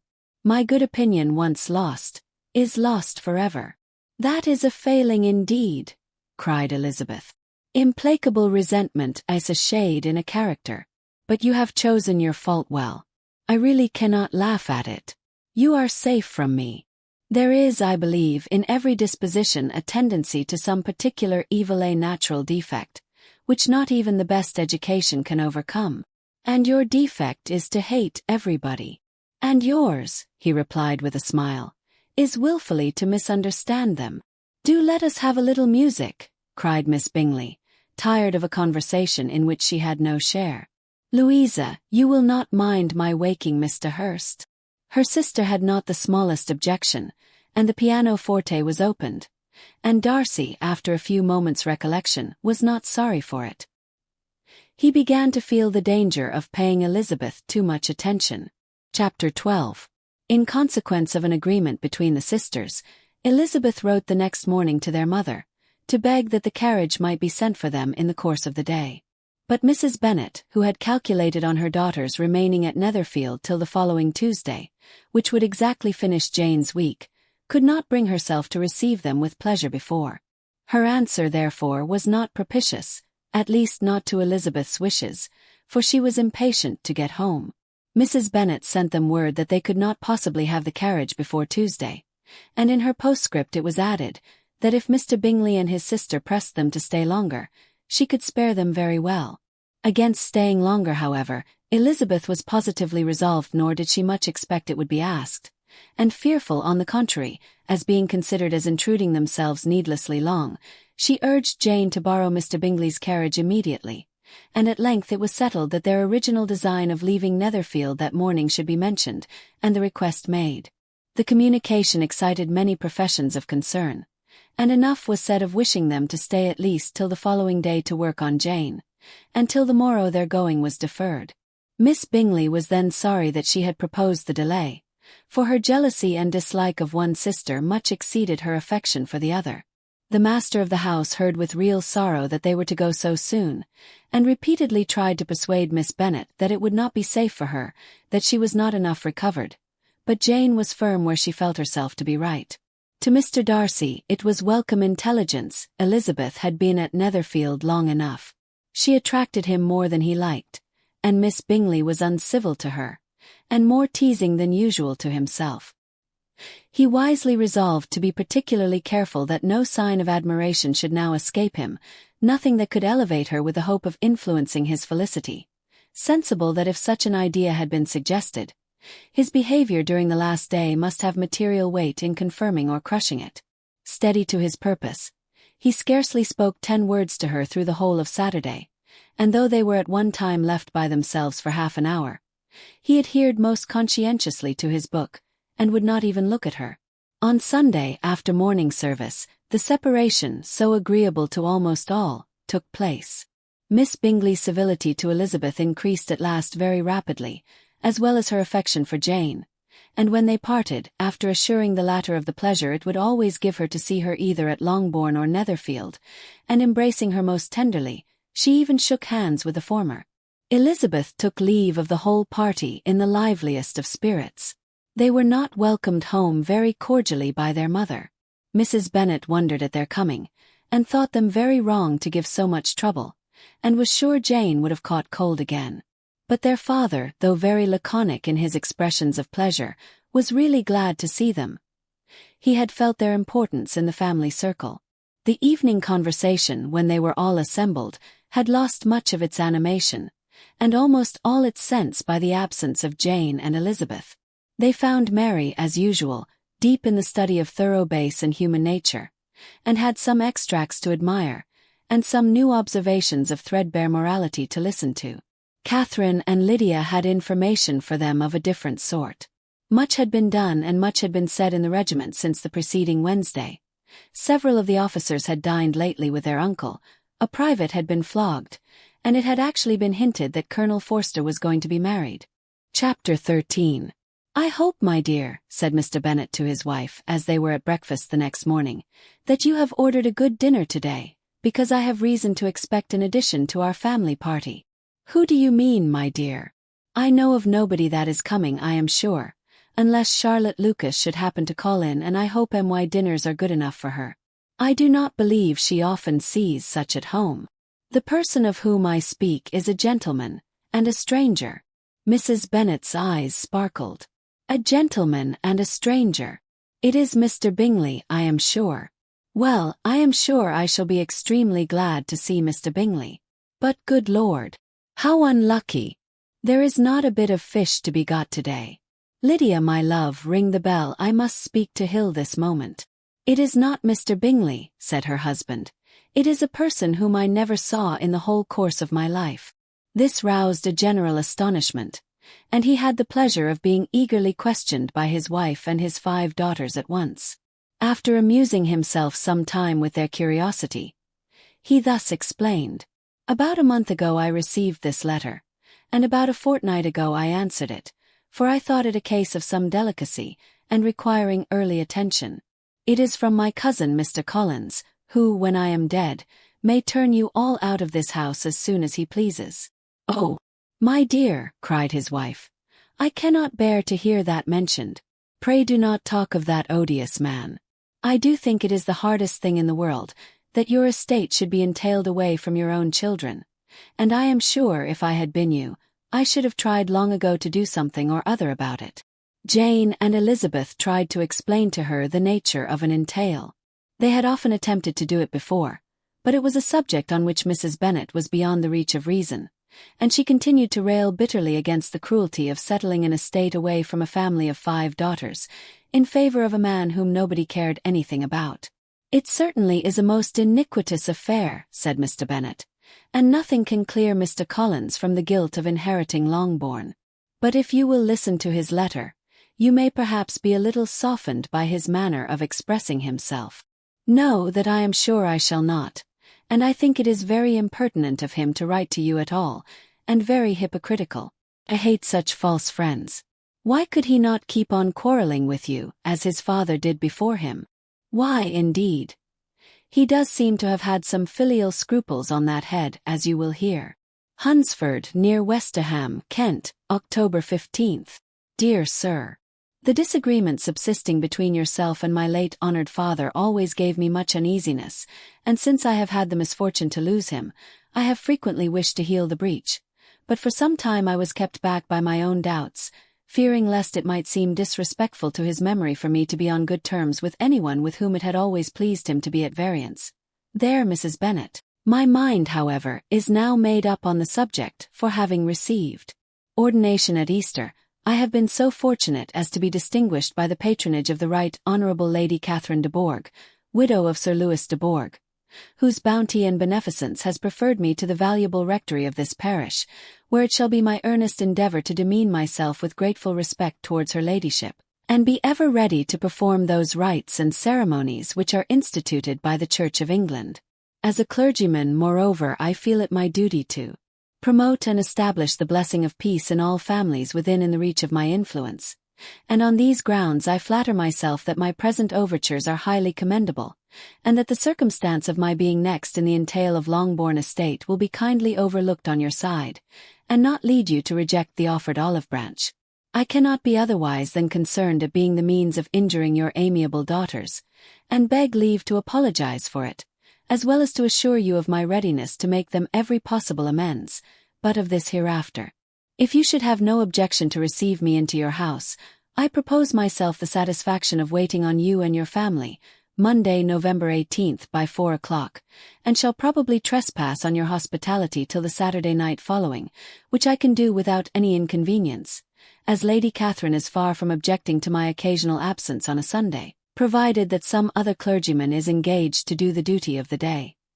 I remain, dear sir, with respectful compliments to your lady and daughters, your well-wisher and friend, William Collins. At 4 o'clock, therefore, we may expect this peace-making gentleman, said Mr. Bennet, as he folded up the letter. He seems to be a most conscientious and polite young man, upon my word, and I doubt not will prove a valuable acquaintance, especially if Lady Catherine should be so indulgent as to let him come to us again. There is some sense in what he says about the girls, however, and if he is disposed to make them any amends, I shall not be the person to discourage him. Though it is difficult, said Jane, to guess in what way he can mean to make us the atonement he thinks our due, the wish is certainly to his credit. Elizabeth was chiefly struck by his extraordinary deference for Lady Catherine, and his kind intention of christening, marrying, and burying his parishioners whenever it were required. He must be an oddity, I think, said she. I cannot make him out. There is something very pompous in his style, and what can he mean by apologizing for being next in the entail? We cannot suppose he would help it if he could. Could he be a sensible man, sir? No, my dear, I think not. I have great hopes of finding him quite the reverse. There is a mixture of servility and self-importance in his letter, which promises well. I am impatient to see him. In point of composition, said Mary, the letter does not seem defective. The idea of the olive branch perhaps is not wholly new, yet I think it is well expressed. To Catherine and Lydia, neither the letter nor its writer were in any degree interesting. It was next to impossible that their cousin should come in a scarlet coat, and it was now some weeks since they had received pleasure from the society of a man in any other colour. As for their mother, Mr. Collins's letter had done away much of her ill will, and she was preparing to see him with a degree of composure which astonished her husband and daughters. Mr. Collins was punctual to his time, and was received with great politeness by the whole family. Mr. Bennet indeed said little, but the ladies were ready enough to talk, and Mr. Collins seemed neither in need of encouragement, nor inclined to be silent himself. He was a tall, heavy-looking young man of 25. His air was grave and stately, and his manners were very formal. He had not been long seated before he complimented Mrs. Bennet on having so fine a family of daughters, said he had heard much of their beauty, but that in this instance fame had fallen short of the truth, and added that he did not doubt her seeing them all in due time disposed of in marriage. This gallantry was not much to the taste of some of his hearers, but Mrs. Bennet, who quarrelled with no compliments, answered most readily. You are very kind, I am sure, and I wish with all my heart it may prove so, for else they will be destitute enough. Things are settled so oddly. You allude, perhaps, to the entail of this estate. Ah, Sir, I do indeed. It is a grievous affair to my poor girls, you must confess. Not that I mean to find fault with you, for such things I know are all chance in this world. There is no knowing how estates will go when once they come to be entailed. I am very sensible, madam, of the hardship to my fair cousins, and could say much on the subject, but that I am cautious of appearing forward and precipitate. But I can assure the young ladies that I come prepared to admire them. At present I will not say more, but perhaps when we are better acquainted. He was interrupted by a summons to dinner, and the girls smiled on each other. They were not the only objects of Mr. Collins's admiration. The hall, the dining room and all its furniture, were examined and praised, and his commendation of everything would have touched Mrs. Bennet's heart, but for the mortifying supposition of his viewing it all as his own future property. The dinner, too, in its turn was highly admired, and he begged to know to which of his fair cousins the excellency of its cooking was owing. But he was set right there by Mrs. Bennet, who assured him with some asperity that they were very well able to keep a good cook, and that her daughters had nothing to do in the kitchen. He begged pardon for having displeased her. In a softened tone she declared herself not at all offended, but he continued to apologize for about a quarter of an hour. Chapter 14. During dinner Mr. Bennet scarcely spoke at all, but when the servants were withdrawn, he thought it time to have some conversation with his guest, and therefore started a subject in which he expected him to shine, by observing that he seemed very fortunate in his patroness. Lady Catherine de Bourgh's attention to his wishes, and consideration for his comfort, appeared very remarkable. Mr. Bennet could not have chosen better. Mr. Collins was eloquent in her praise.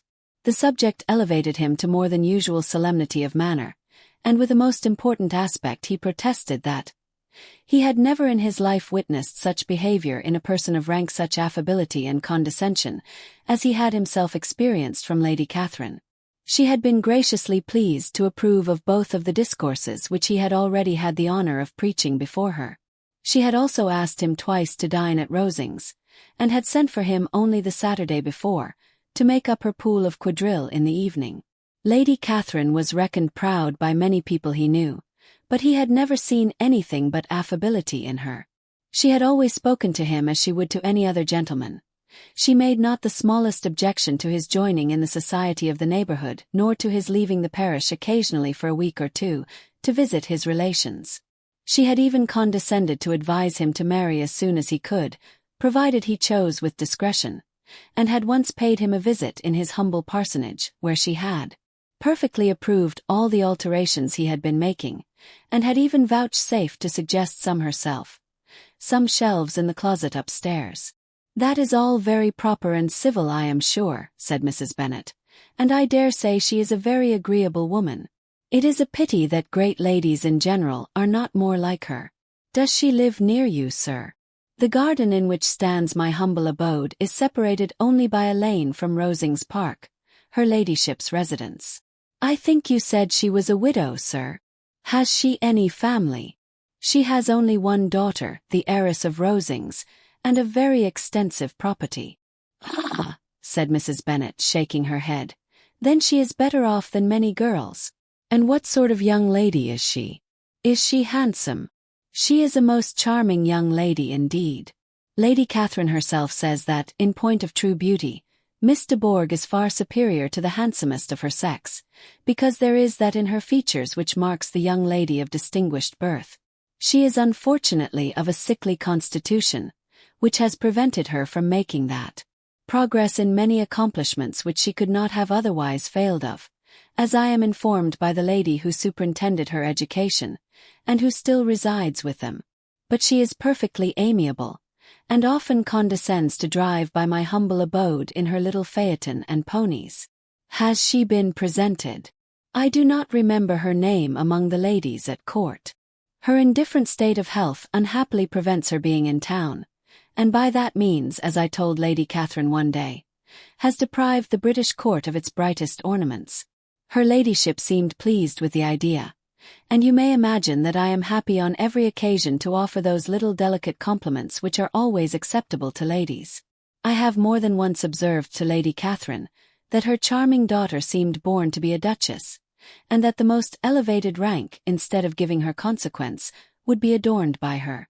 These are the kind of little things which please her ladyship, and it is a sort of attention which I conceive myself peculiarly bound to pay.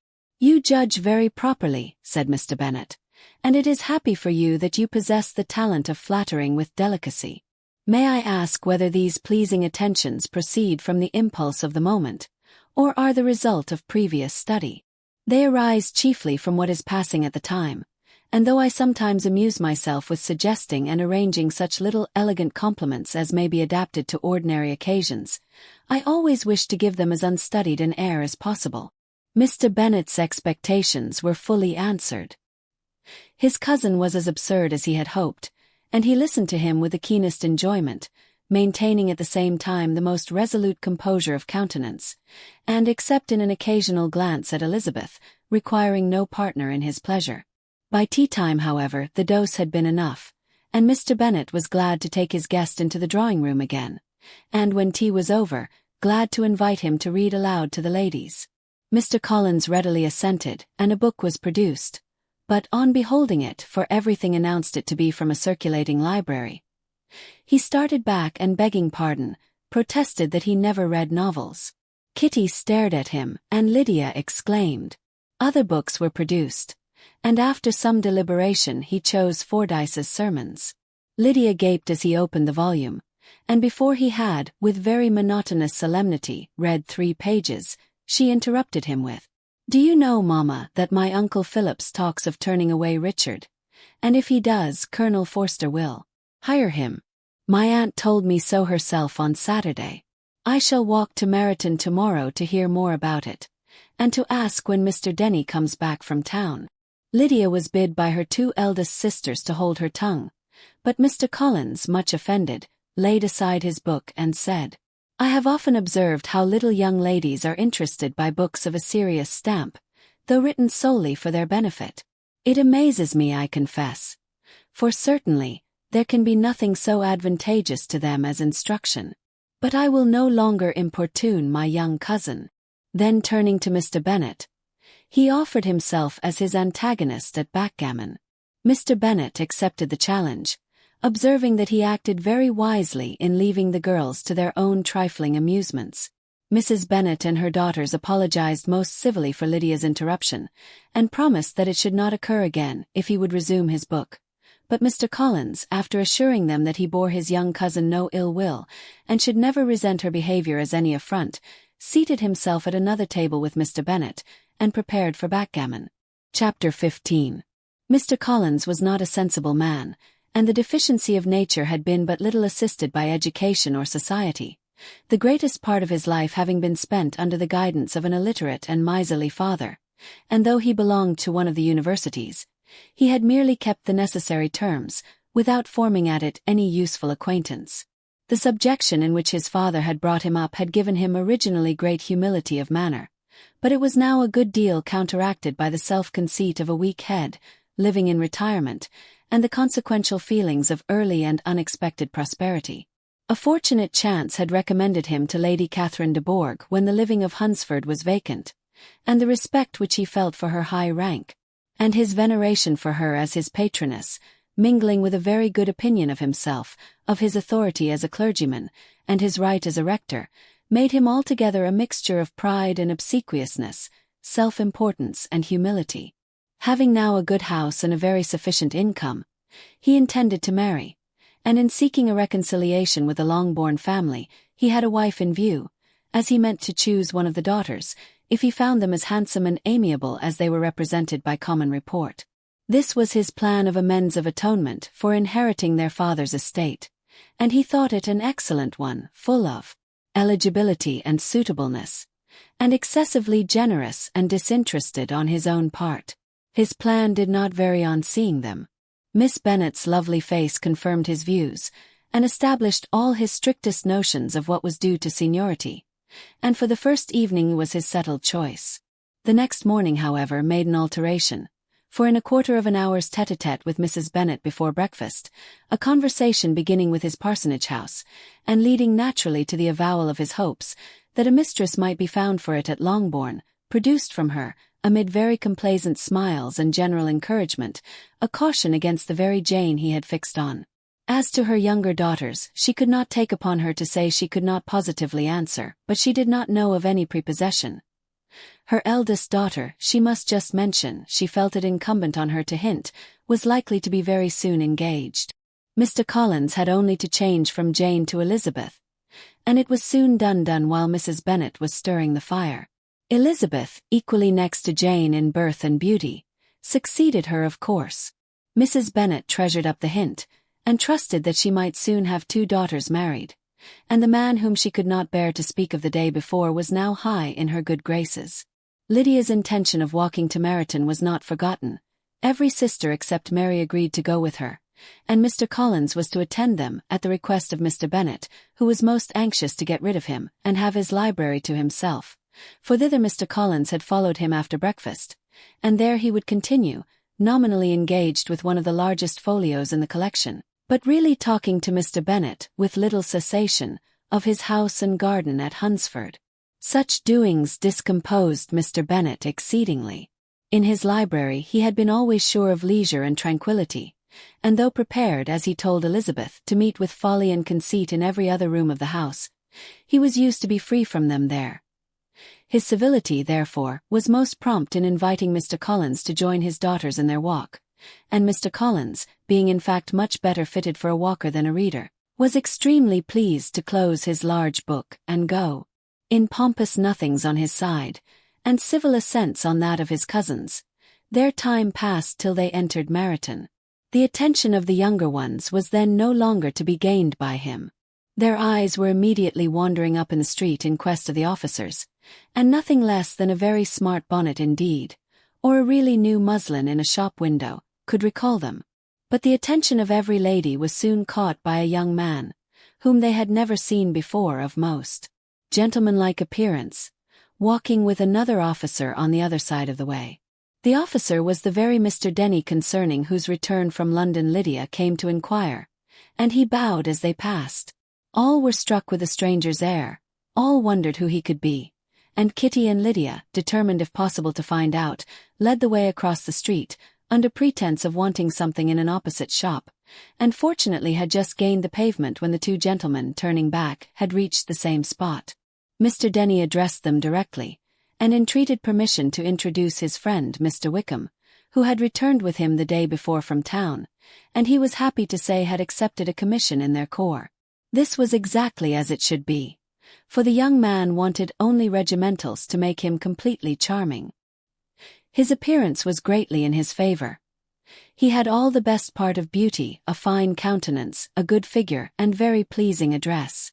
The introduction was followed up on his side by a happy readiness of conversation, readiness at the same time perfectly correct and unassuming, and the whole party were still standing and talking together very agreeably, when the sound of horses drew their notice, and Darcy and Bingley were seen riding down the street. On distinguishing the ladies of the group, the 2 gentlemen came directly towards them, and began the usual civilities. Bingley was the principal spokesman, and Miss Bennet the principal object. He was then, he said, on his way to Longbourn on purpose to inquire after her. Mr. Darcy corroborated it with a bow, and was beginning to determine not to fix his eyes on Elizabeth, when they were suddenly arrested by the sight of the stranger, and Elizabeth, happening to see the countenance of both as they looked at each other, was all astonishment at the effect of the meeting. Both changed color, one looked white, the other red. Mr. Wickham, after a few moments, touched his hat, a salutation which Mr. Darcy just deigned to return. What could be the meaning of it? It was impossible to imagine. It was impossible not to long to know. In another minute Mr. Bingley, but without seeming to have noticed what passed, took leave and rode on with his friend. Mr. Denny and Mr. Wickham walked with the young ladies to the door of Mr. Phillip's house, and then made their bows, in spite of Miss Lydia's pressing entreaties that they should come in, and even in spite of Mrs. Phillips's throwing up the parlor window and loudly seconding the invitation. Mrs. Phillips was always glad to see her nieces, and the 2 eldest, from their recent absence, were particularly welcome, and she was eagerly expressing her surprise at their sudden return home, which, as their own carriage had not fetched them, she should have known nothing about, if she had not happened to see Mr. Jones's shopboy in the street, who had told her that they were not to send any more drafts to Netherfield because the Miss Bennets were come away. When her civility was claimed towards Mr. Collins by Jane's introduction of him, she received him with her very best politeness, which he returned with as much more, apologizing for his intrusion, without any previous acquaintance with her, which he could not help flattering himself, however, might be justified by his relationship to the young ladies who introduced him to her notice. Mrs. Phillips was quite awed by such an excess of good breeding, but her contemplation of one stranger was soon put to an end by exclamations and inquiries about the other, of whom, however, she could only tell her nieces what they already knew, that Mr. Denny had brought him from London, and that he was to have a lieutenant's commission in this shire. She had been watching him the last hour, she said, as he walked up and down the street, and had Mr. Wickham appeared, Kitty and Lydia would certainly have continued the occupation, but unluckily no one passed windows now except a few of the officers, who, in comparison with the stranger, were become stupid, disagreeable fellows. Some of them were to dine with the Phillipses the next day, and their aunt promised to make her husband call on Mr. Wickham, and give him an invitation also, if the family from Longbourn would come in the evening. This was agreed to, and Mrs. Phillips protested that they would have a nice, comfortable, noisy game of lottery tickets, and a little bit of hot supper afterwards. The prospect of such delights was very cheering, and they parted in mutual good spirits. Mr. Collins repeated his apologies in quitting the room, and was assured with unwearying civility that they were perfectly needless. As they walked home, Elizabeth related to Jane what she had seen pass between the two gentlemen, but though Jane would have defended either or both, had they appeared to be in the wrong, she could no more explain such behavior than her sister. Mr. Collins on his return highly gratified Mrs. Bennet by admiring Mrs. Phillips's manners and politeness. He protested that, except Lady Catherine and her daughter, he had never seen a more elegant woman, for she had not only received him with the utmost civility, but even pointedly included him in her invitation for the next evening, although utterly unknown to her before. Something, he supposed, might be attributed to his connection with them, but yet he had never met with so much attention in the whole course of his life. Chapter 16. As no objection was made to the young people's engagement with their aunt, and all Mr. Collins's scruples of leaving Mr. and Mrs. Bennet for a single evening during his visit were most steadily resisted, the coach conveyed him and his 5 cousins at a suitable hour to Meryton, and the girls had the pleasure of hearing, as they entered the drawing-room, that Mr. Wickham had accepted their uncle's invitation, and was then in the house. When this information was given, and they had all taken their seats, Mr. Collins was at leisure to look around him and admire, and he was so much struck with the size and furniture of the apartment that he declared he might almost have supposed himself in the small summer breakfast parlour at Rosings, a comparison that did not at first convey much gratification, but when Mrs. Phillips understood from him what Rosings was, and who was its proprietor, when she had listened to the description of only one of Lady Catherine's drawing-rooms, and found that the chimney-piece alone had cost £800, she felt all the force of the compliment, and would hardly have resented a comparison with the housekeeper's room. In describing to her all the grandeur of Lady Catherine and her mansion, with occasional digressions in praise of his own humble abode, and the improvements it was receiving, he was happily employed until the gentlemen joined them, and he found in Mrs. Phillips a very attentive listener, whose opinion of his consequence increased with what she heard, and who was resolving to retail it all among her neighbours as soon as she could. To the girls, who could not listen to their cousin, and who had nothing to do but to wish for an instrument, and examine their own indifferent imitations of china on the mantelpiece, the interval of waiting appeared very long. It was over at last, however.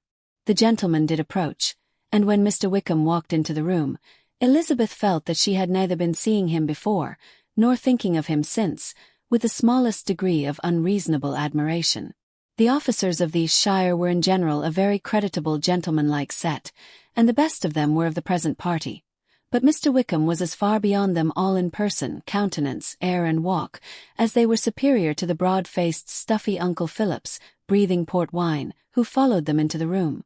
Mr. Wickham was the happy man towards whom almost every female eye was turned, and Elizabeth was the happy woman by whom he finally seated himself, and the agreeable manner in which he immediately fell into conversation, though it was only on its being a wet night, made her feel that the commonest, dullest, most threadbare topic might be rendered interesting by the skill of the speaker. With such rivals for the notice of the fair as Mr. Wickham and the officers Mr. Collins seemed to sink into insignificance. To the young ladies he certainly was nothing, but he had still at intervals a kind listener in Mrs. Phillips, and was by her watchfulness most abundantly supplied with coffee and muffin. When the card tables were placed, he had the opportunity of obliging her in turn by sitting down to whist. "I know little of the game at present," said he, "but I shall be glad to improve myself, for in my situation in life." Mrs. Phillips was very glad for his compliance, but could not wait for his reason. Mr. Wickham did not play at whist, and with ready delight was he received at the other table between Elizabeth and Lydia. At first there seemed danger of Lydia's engrossing him entirely, for she was a most determined talker, but being likewise extremely fond of lottery tickets, she soon grew too much interested in the game, too eager in making bets and exclaiming after prizes to have attention for anyone in particular.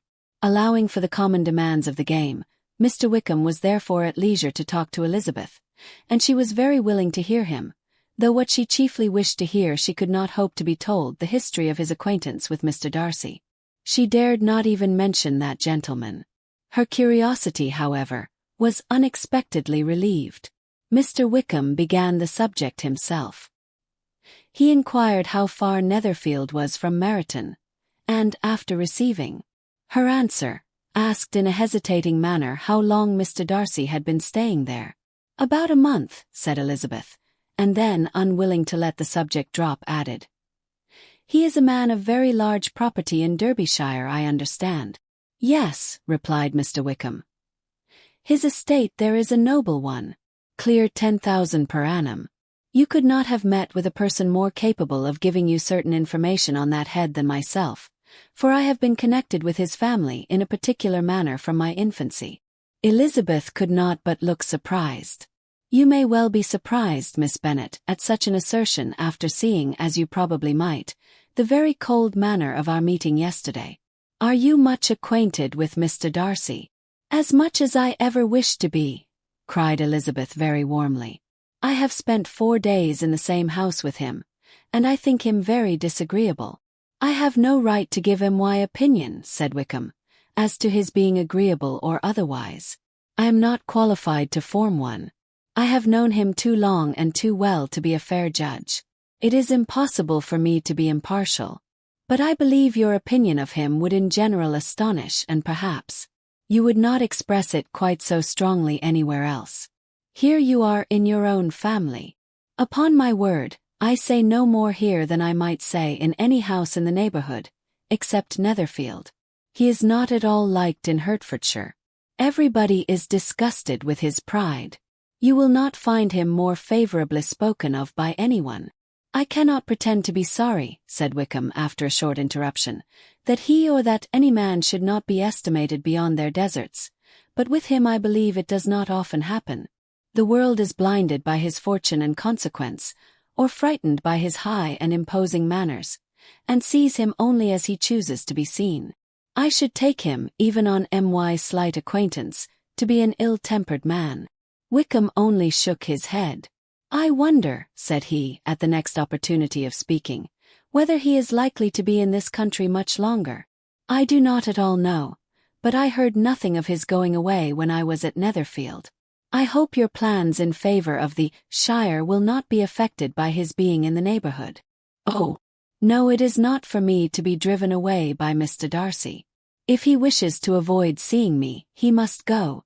We are not on friendly terms, and it always gives me pain to meet him, but I have no reason for avoiding him but what I might proclaim before all the world, a sense of very great ill-usage, and most painful regrets at his being what he is. His father, Miss Bennet, the late Mr. Darcy, was one of the best men that ever breathed, and the truest friend I ever had, and I can never be in company with this Mr. Darcy without being grieved to the soul by 1,000 tender recollections. His behaviour to myself has been scandalous, but I verily believe I could forgive him anything and everything, rather than his disappointing the hopes and disgracing the memory of his father." Elizabeth found the interest of the subject increase, and listened with all her heart, but the delicacy of it prevented further inquiry. Mr. Wickham began to speak on more general topics, Meryton, the neighborhood, the society, appearing highly pleased with all that he had yet seen, and speaking of the latter with gentle but very intelligible gallantry. It was the prospect of constant society and good society, he added, which was my chief inducement to enter the shire. I knew it to be a most respectable, agreeable corps, and my friend Denny tempted me further by his account of their present quarters, and the very great attentions and excellent acquaintances Meryton had procured them. Society, I own, is necessary to me. I have been a disappointed man, and my spirits will not bear solitude. I must have employment and society. A military life is not what I was intended for, but circumstances have now made it eligible. The church ought to have been my profession. I was brought up for the church, and I should at this time have been in possession of a most valuable living, had it pleased the gentleman we were speaking of just now. Indeed, yes, the late Mr. Darcy bequeathed me the next presentation of the best living in his gift. He was my godfather, and excessively attached to me. I cannot do justice to his kindness. He meant to provide for me amply, and thought he had done it, but when the living fell, it was given elsewhere.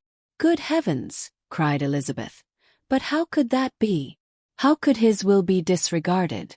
Why did you not seek legal redress?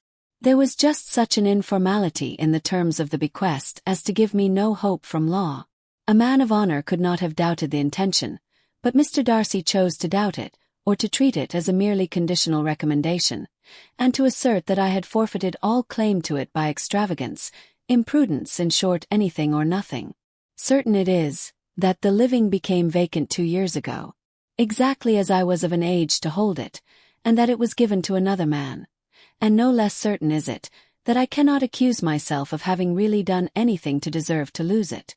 I have a warm, unguarded temper, and I may have spoken my opinion of him, and to him too freely. I can recall nothing worse. But the fact is, that we are very different sort of men, and that he hates me. This is quite shocking. He deserves to be publicly disgraced. Some time or other he will be, but it shall not be by me. Till I can forget his father, I can never defy or expose him. Elizabeth honored him for such feelings, and thought him handsomer than ever as he expressed them. But what, said she after a pause, can have been his motive? What can have induced him to behave so cruelly? A thorough, determined dislike of me, a dislike which I cannot but attribute in some measure to jealousy. Had the late Mr. Darcy liked me less, his son might have borne with me better. But his father's uncommon attachment to me irritated him, I believe, very early in life. He had not a temper to bear the sort of competition in which we stood, the sort of preference which was often given me. I had not thought Mr. Darcy so bad as this, though I have never liked him. I had not thought so very ill of him. I had supposed him to be despising his fellow creatures in general, but did not suspect him of descending to such malicious revenge, such injustice, such inhumanity as this.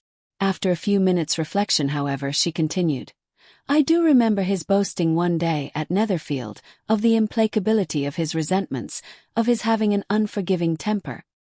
His disposition must be dreadful. I will not trust myself on the subject, replied Wickham. I can hardly be just to him. Elizabeth was again deep in thought, and after a time exclaimed, to treat in such a manner the godson, the friend, the favorite of his father. She could have added, a young man too like you, whose very countenance may vouch for your being amiable, but she contented herself with, and one too who had probably been his companion from childhood, connected together, as I think you said, in the closest manner. We were born in the same parish, within the same park. The greatest part of our youth was passed together, inmates of the same house, sharing the same amusements, objects of the same parental care. My father began life in the profession which your uncle, Mr. Phillips, appears to do so much credit to, but he gave up everything to be of use to the late Mr.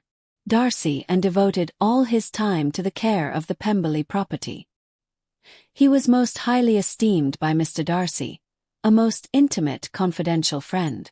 Mr. Darcy often acknowledged himself to be under the greatest obligations to my father's active superintendence, and when, immediately before my father's death, Mr. Darcy gave him a voluntary promise of providing for me, I am convinced that he felt it to be as much a debt of gratitude to him, as of his affection to myself." "How strange!" cried Elizabeth. "How abominable! I wonder that the very pride of this Mr. Darcy has not made him just to you, if from no better motive, that he should not have been too proud to be dishonest, for dishonesty I must call it." "It is wonderful," replied Wickham, "for almost all his actions may be traced to pride, and pride had often been his best friend. It has connected him nearer with virtue than with any other feeling. But we are none of us consistent, and in his behavior to me there were stronger impulses even than pride. Can such abominable pride as his have ever done him good? Yes. It has often led him to be liberal and generous, to give his money freely, to display hospitality, to assist his tenants and relieve the poor. Family pride and filial pride. For he is very proud of what his father was have done this. Not to appear to disgrace his family, to degenerate from the popular qualities, or lose the influence of the Pemberley house, is a powerful motive. He has also brotherly pride, which, with some brotherly affection, makes him a very kind and careful guardian of his sister, and you will hear him generally cried up as the most attentive and best of brothers. "What sort of girl is Miss Darcy?" He shook his head. "I wish I could call her amiable. It gives me pain to speak ill of a Darcy. But she is too much like her brother, very, very proud. As a child, she was affectionate and pleasing, and extremely fond of me, and I have devoted hours and hours to her amusement. But she is nothing to me now. She is a handsome girl about 15 or 16, and, I understand, highly accomplished. Since her father's death, her home has been London, where a lady lives with her, and superintends her education." After many pauses and many trials of other subjects, Elizabeth could not help reverting once more to the first, and saying, "I am astonished at his intimacy with Mr. Bingley. How can Mr. Bingley, who seems good humour itself, and is, I really believe, truly amiable, be in friendship with such a man? How can they suit each other? Do you know Mr. Bingley?" "Not at all." "He is a sweet-tempered, amiable, charming man." "He cannot know what Mr. Darcy is." "Probably not, but Mr. Darcy can please where he chooses. He does not want abilities. He can be a conversable companion if he thinks it worth his while. Among those who are at all his equals in consequence, he is a very different man from what he is to the less prosperous. His pride never deserts him, but with the rich he is liberal-minded, just, sincere, rational, honourable, and perhaps agreeable, allowing something for fortune and figure." The whist party soon afterwards breaking up, the players gathered round the other table, and Mr. Collins took his station between his cousin Elizabeth and Mrs. Phillips. The usual inquiries as to his success was made by the latter. It had not been very great. He had lost every point, but when Mrs. Phillips began to express her concern thereupon, he assured her with much earnest gravity that it was not of the least importance, that he considered the money as a mere trifle, and begged that she would not make herself uneasy. "I know very well, madam," said he, "that when persons sit down to a card-table, they must take their chances of these things, and happily I am not in such circumstances as to make 5 shillings any object. There are undoubtedly many who could not say the same, but thanks to Lady Catherine de Bourgh, I am removed far beyond the necessity of regarding little matters." Mr. Wickham's attention was caught, and after observing Mr. Collins for a few moments, he asked Elizabeth in a low voice whether her relation was very intimately acquainted with the family of de Bourgh. "Lady Catherine de Bourgh," she replied, "has very lately given him a living. I hardly know how Mr. Collins was first introduced to her notice, but he certainly has not known her long. You know, of course, that Lady Catherine de Bourgh and Lady Anne Darcy were sisters, consequently that she is aunt to the present Mr. Darcy." "No, indeed I did not. I knew nothing at all of Lady Catherine's connections. I never heard of her existence till the day before yesterday. Her daughter, Miss de Bourgh, will have a very large fortune, and it is believed that she and her cousin will unite the 2 estates." This information made Elizabeth smile, as she thought of poor Miss Bingley. Vain indeed must be all her attentions, vain and useless her affection for his sister and her praise of himself, if he were already self-destined for another.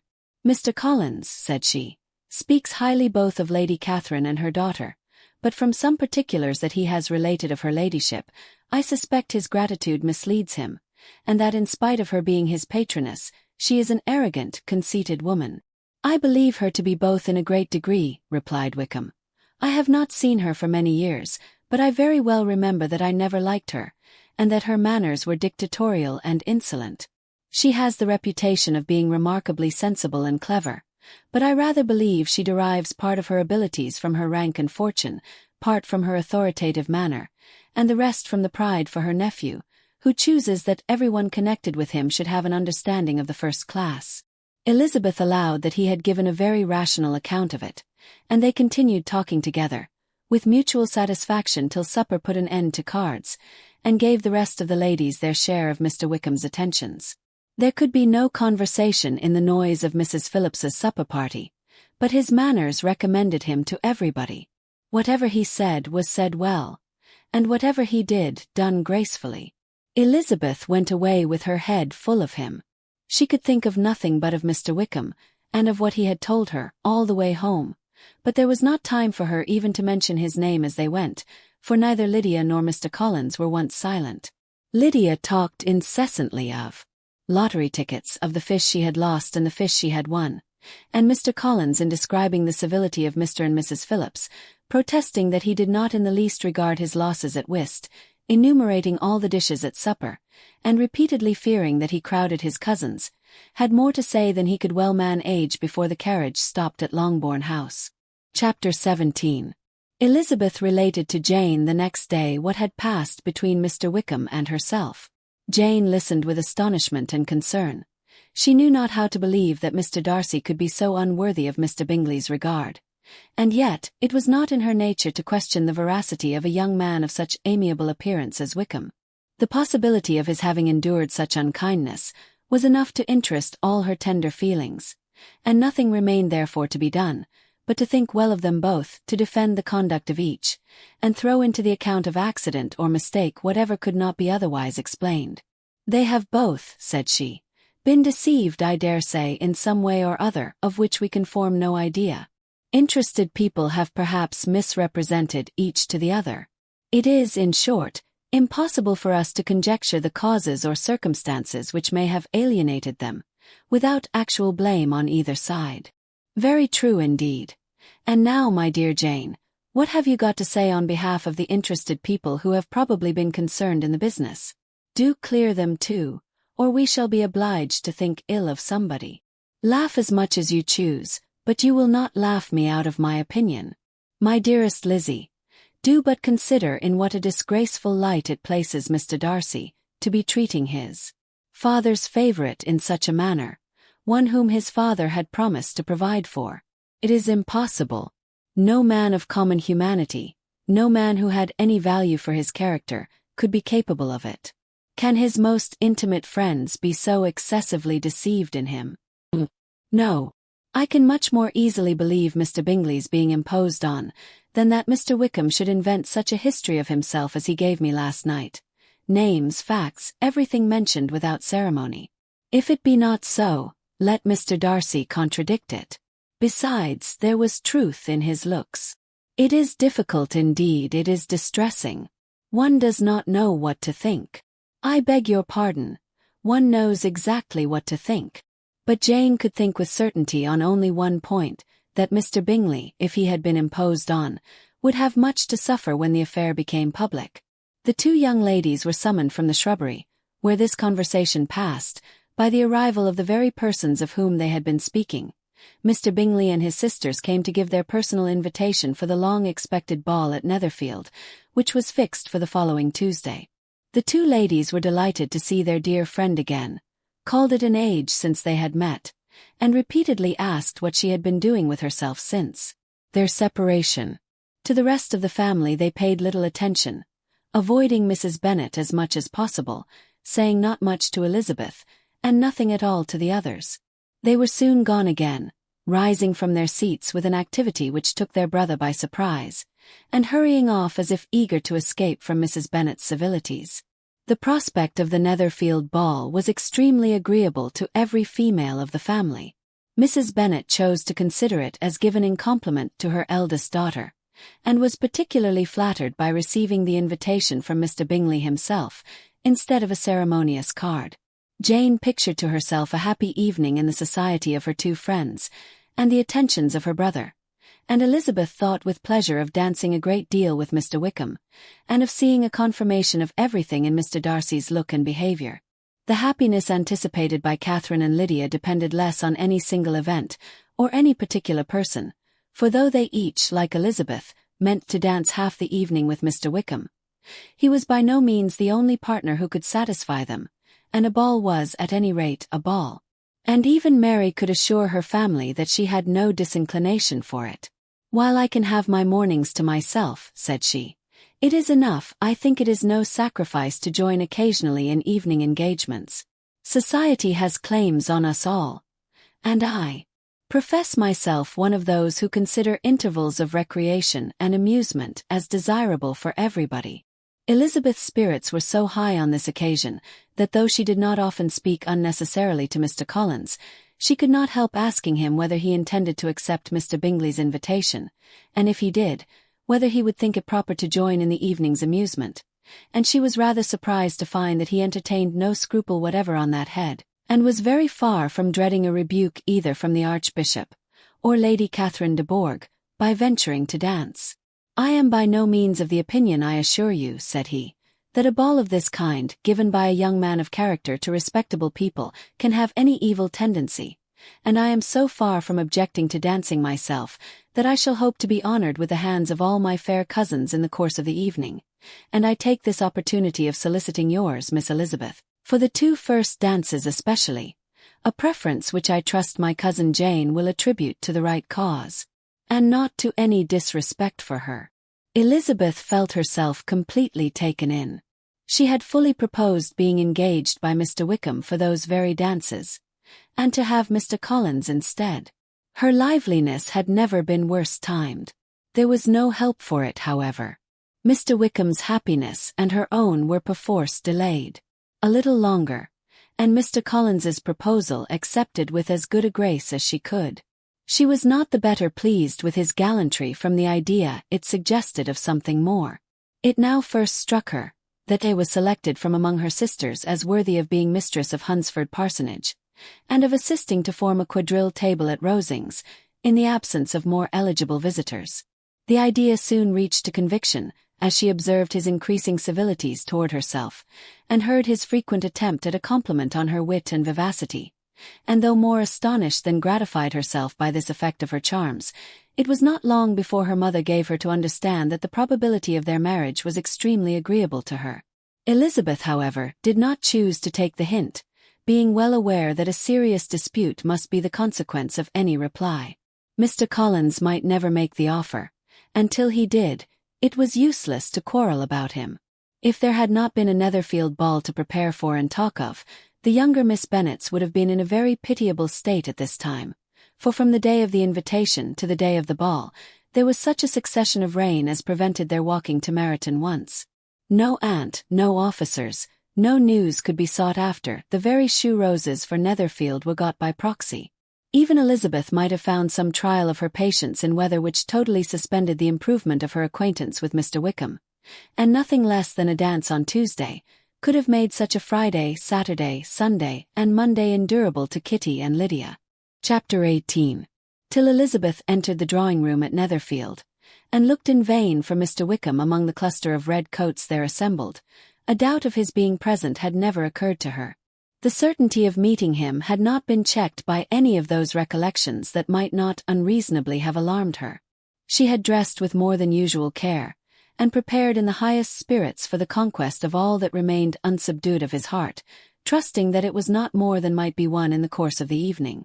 But in an instant arose the dreadful suspicion of his being purposely omitted for Mr. Darcy's pleasure in the Bingleys' invitation to the officers, and though this was not exactly the case, the absolute fact of his absence was pronounced by his friend Denny, to whom Lydia eagerly applied, and who told them that Wickham had been obliged to go to town on business the day before, and was not yet returned, adding, with a significant smile, "I do not imagine his business would have called him away."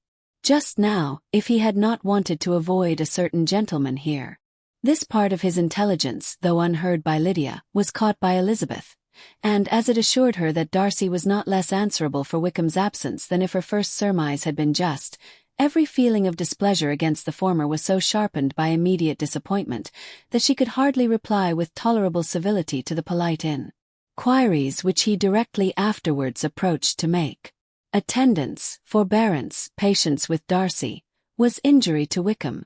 She was resolved against any sort of conversation with him, and turned away with a degree of ill humor which she could not wholly surmount even in speaking to Mr. Bingley, whose blind partiality provoked her.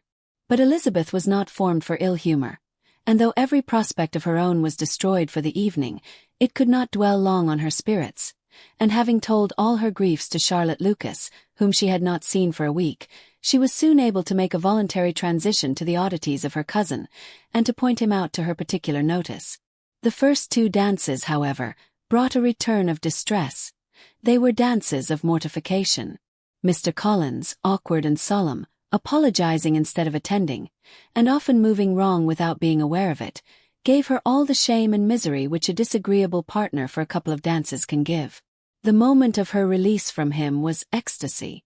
She danced next with an officer, and had the refreshment of talking of Wickham, and of hearing that he was universally liked. When those dances were over, she returned to Charlotte Lucas, and was in conversation with her, when she found herself suddenly addressed by Mr. Darcy, who took her so much by surprise in his application for her hand, that, without knowing what she did, she accepted him. He walked away again immediately, and she was left to fret over her own want of presence of mind. Charlotte tried to console her. "I dare say you will find him very agreeable." "Heaven forbid! That would be the greatest misfortune of all. To find a man agreeable whom one is determined to hate. Do not wish me such an evil." When the dancing recommenced, however, and Darcy approached to claim her hand, Charlotte could not help cautioning her in a whisper, not to be a simpleton, and allow her fancy for Wickham to make her appear unpleasant in the eyes of a man 10 times his consequence. Elizabeth made no answer, and took her place in the set, amazed at the dignity to which she was arrived in being allowed to stand opposite to Mr. Darcy, and reading in her neighbours' looks their equal amazement in beholding it. They stood for some time without speaking a word, and she began to imagine that their silence was to last through the 2 dances, and at first was resolved not to break it, till suddenly fancying that it would be the greater punishment to her partner to oblige him to talk, she made some slight observation on the dance. He replied, and was again silent. After a pause of some minutes, she addressed him a second time with, "It is your turn to say something now, Mr. Darcy. I talked about the dance, and you ought to make some sort of remark on the size of the room, or the number of couples." He smiled, and assured her that whatever she wished him to say should be said. "Very well. That reply will do for the present. Perhaps by and by I may observe that private balls are much pleasanter than public ones. But now we may be silent. Do you talk by rule, then, while you are dancing?" "Sometimes. One must speak a little, you know. It would look odd to be entirely silent for half an hour together, and yet for the advantage of some, conversation ought to be so arranged as that they may have the trouble of saying as little as possible. Are you consulting your own feelings in the present case, or do you imagine that you are gratifying mine?" "Both," replied Elizabeth archly, "for I have always seen a great similarity in the turn of our minds. We are each of an unsocial, taciturn disposition, unwilling to speak, unless we expect to say something that will amaze the whole room, and be handed down to posterity with all the eclat of a proverb. This is no very striking resemblance of your own character, I am sure," said he. "How near it may be to mine, I cannot pretend to say. You think it a faithful portrait, undoubtedly. I must not decide on my own performance." He made no answer, and they were again silent till they had gone down the dance, when he asked her if she and her sisters did not very often walk to Meryton. She answered in the affirmative, and, unable to resist the temptation, added, "When you met us there the other day, we had just been forming a new acquaintance." The effect was immediate. A deeper shade of hauteur overspread his features, but he said not a word, and Elizabeth, though blaming herself for her own weakness, could not go on. At length Darcy spoke, and in a constrained manner said, "Mr. Wickham is blessed with such happy manners as may ensure his making friends. Whether he may be equally capable of retaining them, is less certain." "He has been so unlucky as to lose your friendship," replied Elizabeth with emphasis, "and in a manner which he is likely to suffer from all his life." Darcy made no answer, and seemed desirous of changing the subject. At that moment Sir William Lucas appeared close to them, meaning to pass through the set to the other side of the room, but on perceiving Mr. Darcy, he stopped with a bow of superior courtesy to compliment him on his dancing and his partner. "I have been most highly gratified indeed, my dear sir. Such very superior dancing is not often seen. It is evident that you belong to the first circles. Allow me to say, however, that your fair partner does not disgrace you, and that I must hope to have this pleasure often repeated, especially when a certain desirable event, my dear Eliza," glancing at her sister and Bingley, "shall take place. What congratulations will then flow in! I appeal to Mr. Darcy. But let me not interrupt you, sir. You will not thank me for detaining you from the bewitching converse of that young lady, whose bright eyes are also upbraiding me." The latter part of this address was scarcely heard by Darcy, but Sir William's allusion to his friend seemed to strike him forcibly, and his eyes were directed with a very serious expression towards Bingley and Jane, who were dancing together. Recovering himself, however, shortly, he turned to his partner and said, "Sir William's interruption has made me forget what we were talking of. I do not think we were speaking at all." Sir William could not have interrupted two people in the room who had less to say for themselves. "We have tried 2 or 3 subjects already without success, and what we are to talk of next I cannot imagine. What think you of books?" said he, smiling. "Books, oh, well, I am sure we never read the same, or not with the same feelings. I am sorry you think so, but if that be the case, there can at least be no want of subject. We may compare our different opinions. No, I cannot talk of books in a ballroom. My head is always full of something else." "The present always occupies you in such scenes, does it?" said he, with a look of doubt. "Yes, always," she replied without knowing what she said, for her thoughts had wandered far from the subject, as soon afterwards appeared by her suddenly exclaiming, "I remember hearing you once say, Mr. Darcy, that you hardly ever forgave, that your resentment once created was unappeasable. You are very cautious, I suppose, as to its being created." "I am," said he with a firm voice. "And never allow yourself to be blinded by prejudice." "I hope not. It is particularly incumbent on those who never change their opinion, to be secure of judging properly at first. May I ask to what these questions tend?" "Merely to the illustration of your character," said she, endeavoring to shake off her gravity. "I am trying to make it out." "And what is your success?" She shook her head. "I do not get on at all. I hear such different accounts of you as puzzle me exceedingly." "I can readily believe," answered he gravely, "that reports may vary greatly with respect to me, and I could wish, Miss Bennet, that you were not to sketch my character at the present moment, as there is reason to fear that the performance would reflect no credit on either. But if I do not take your likeness now, I may never have another opportunity." "I would by no means suspend any pleasure of yours," he coldly replied. She said no more, and they went down the other dance and parted in silence, and on each side dissatisfied, though not to an equal degree, for in Darcy's breast there was a tolerable powerful feeling towards her, which soon procured her pardon, and directed all his anger against another. They had not long separated, when Miss Bingley came towards her, and with an expression of civil disdain accosted her. "So, Miss Eliza, I hear you are quite delighted with George Wickham. Your sister has been talking to me about him, and asking me 1,000 questions, and I find that the young man quite forgot to tell you, among his other communication, that he was the son of old Wickham, the late Mr. Darcy's steward. Let me recommend you, however, as a friend, not to give implicit confidence to all his assertions, for as to Mr. Darcy's using him ill, it is perfectly false, for on the contrary, he has always been remarkably kind to him, though George Wickham has treated Mr. Darcy in a most infamous manner. I do not know the particulars, but I know very well that Mr. Darcy is not in the least to blame, that he cannot bear to hear George Wickham mentioned, and that though my brother thought that he could not well avoid including him in his invitation to the officers, he was excessively glad to find that he had taken himself out of the way. His coming into the country at all is a most insolent thing indeed, and I wonder how he could presume to do it. I pity you, Miss Eliza, for this discovery of your favourite's guilt, but really, considering his descent, one could not expect much better.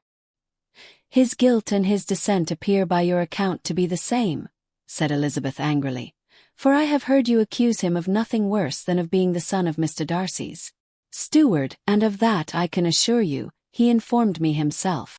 I beg your pardon, replied Miss Bingley, turning away with a sneer. Excuse my interference, it was kindly meant. Insolent girl, said Elizabeth to herself. You are much mistaken if you expect to influence me by such a paltry attack as this. I see nothing in it but your own wilful ignorance and the malice of Mr. Darcy. She then sought her eldest sister, who has undertaken to make inquiries on the same subject of Bingley. Jane met her with a smile of such sweet complacency, a glow of such happy expression, as sufficiently marked how well she was satisfied with the occurrences of the evening.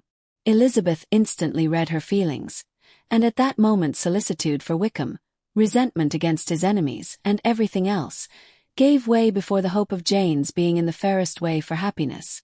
I want to know, said she, with a countenance no less smiling than her sister's, what you have learnt about Mr. Wickham.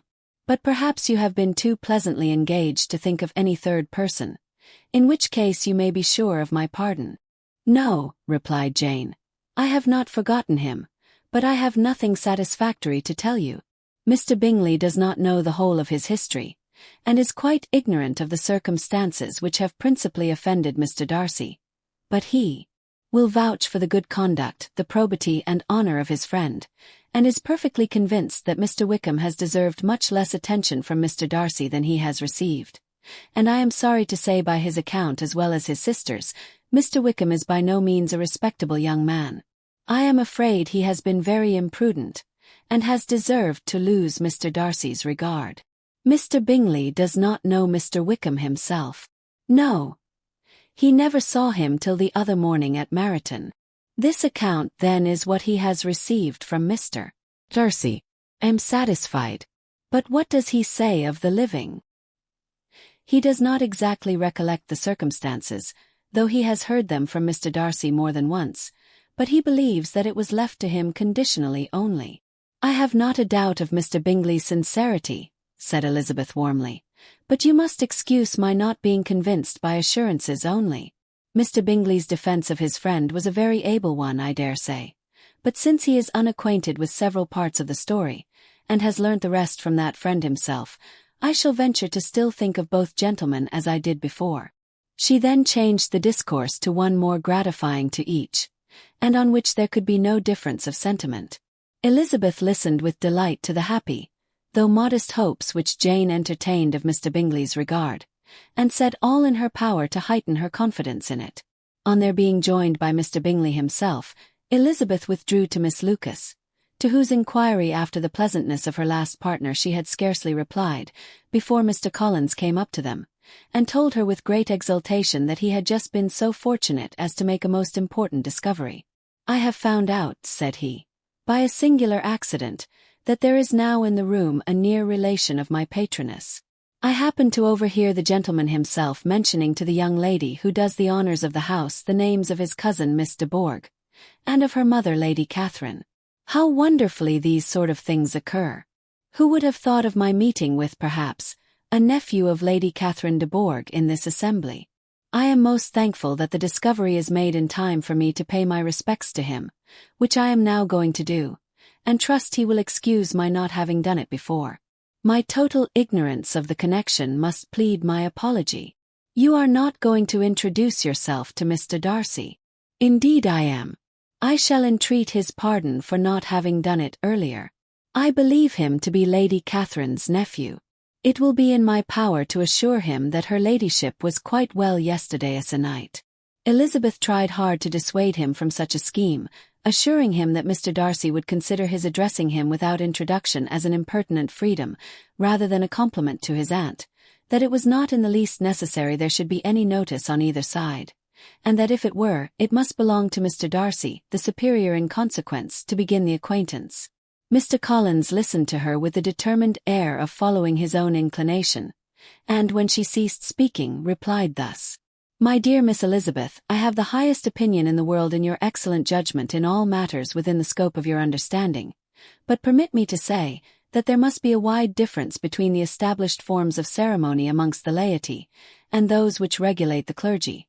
For, give me leave to observe that I consider the clerical office as equal in point of dignity with the highest rank in the kingdom, provided that a proper humility of behavior is at the same time maintained. You must therefore allow me to follow the dictates of my conscience on this occasion, which leads me to perform what I look on as a point of duty. Pardon me for neglecting to profit by your advice, which on every other subject shall be my constant guide, though in the case before us I consider myself more fitted by education and habitual study to decide on what is right than a young lady like yourself." And with a low bow he left her to attack Mr. Darcy, whose reception of his advances she eagerly watched, and whose astonishment at being so addressed was very evident. Her cousin prefaced his speech with a solemn bow, and though she could not hear a word of it, she felt as if hearing it all, and saw in the motion of his lips the words apology, Hunsford, and Lady Catherine de Bourgh. It vexed her to see him expose himself to such a man. Mr. Darcy was eyeing him with unrestrained wonder, and when at last Mr. Collins allowed him time to speak, replied with an air of distant civility. Mr. Collins, however, was not discouraged from speaking again, and Mr. Darcy's contempt seemed abundantly increasing with the length of his second speech, and at the end of it he only made him a slight bow, and moved another way. Mr. Collins then returned to Elizabeth. "I have no reason, I assure you," said he, "to be dissatisfied with my reception." Mr. Darcy seemed much pleased with the attention. He answered me with the utmost civility, and even paid me the compliment of saying that he was so well convinced of Lady Catherine's discernment as to be certain she could never bestow a favour unworthily. It was really a very handsome thought. Upon the whole, I am much pleased with him. As Elizabeth had no longer any interest of her own to pursue, she turned her attention almost entirely on her sister and Mr. Bingley, and the train of agreeable reflections which her observations gave birth to made her perhaps almost as happy as Jane. She saw her in idea settled in that very house, in all the felicity which a marriage of true affection could bestow, and she felt capable, under such circumstances, of endeavouring even to like Bingley's two sisters. Her mother's thoughts she plainly saw were bent the same way, and she determined not to venture near her, lest she might hear too much. When they sat down to supper, therefore, she considered it a most unlucky perverseness which placed them within one of each other, and deeply was she vexed to find that her mother was talking to that one person, Lady Lucas, freely, openly, and of nothing else but her expectation that Jane would soon be married to Mr. Bingley.